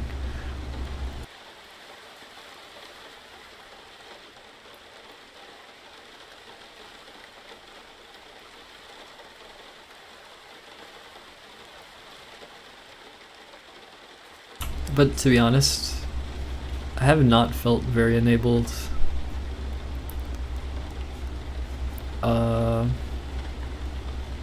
So I've just had to fight my own way. And I've done a few things that I feel pretty good about, like Samantha said she was watching the Castlevania 64 Carry commentary video. And like I went back and I rewatched it, and it's like I'm actually really glad that like I did this run. The run's pretty cool, the raw game version's pretty cool, and then I have this like pretty detailed explanation of it. Like I'm glad it exists, and that's something that I accomplished this year. So like it's good that there are these things that I'm doing, that I'm like bringing into existence, that I feel good about, I guess. So it's good. It's kind of like something, I'm like making progress in some direction that is decent or something, right? But I think there are other times where I really do not feel enabled at all, and I feel in many ways small and a little bit buried. How you can talk about deeper feelings on stream like this. I think it would be a nightmare for me to do so. Catch you another time. Love the Castlevania 64 commentary, 10 tenths for me.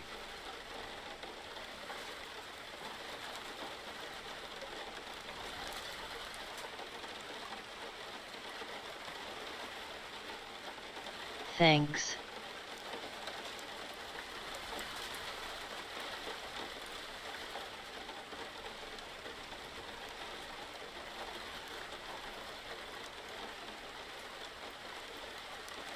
Thanks Narcy. Glad you feel better. Don't let one person get you down. There are more of us who care. It'd be funny if I kept saying like, oh, thanks for watching y'all, we're done for today, and then I just keep streaming forever. But no, that's it. I need to end this shit.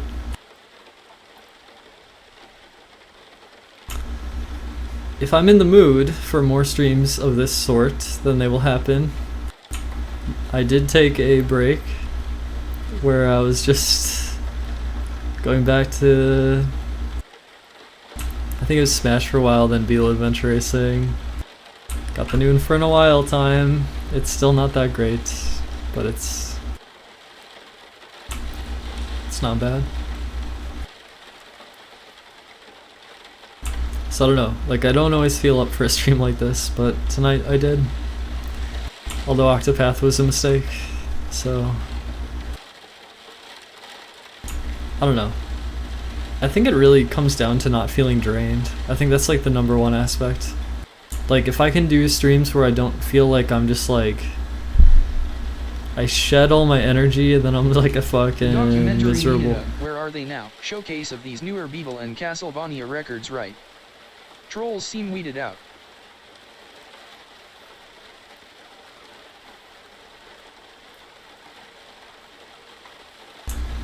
The documentary? Do you mean Break the Game? Yeah, there's only one troll at the beginning who's like half a troll, half like a...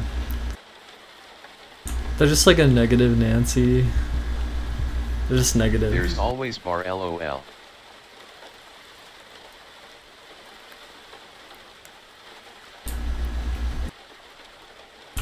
Okay, I think I'm ending this for real though. I think this is actually the end. Thank you for watching. Thank you for tuning in.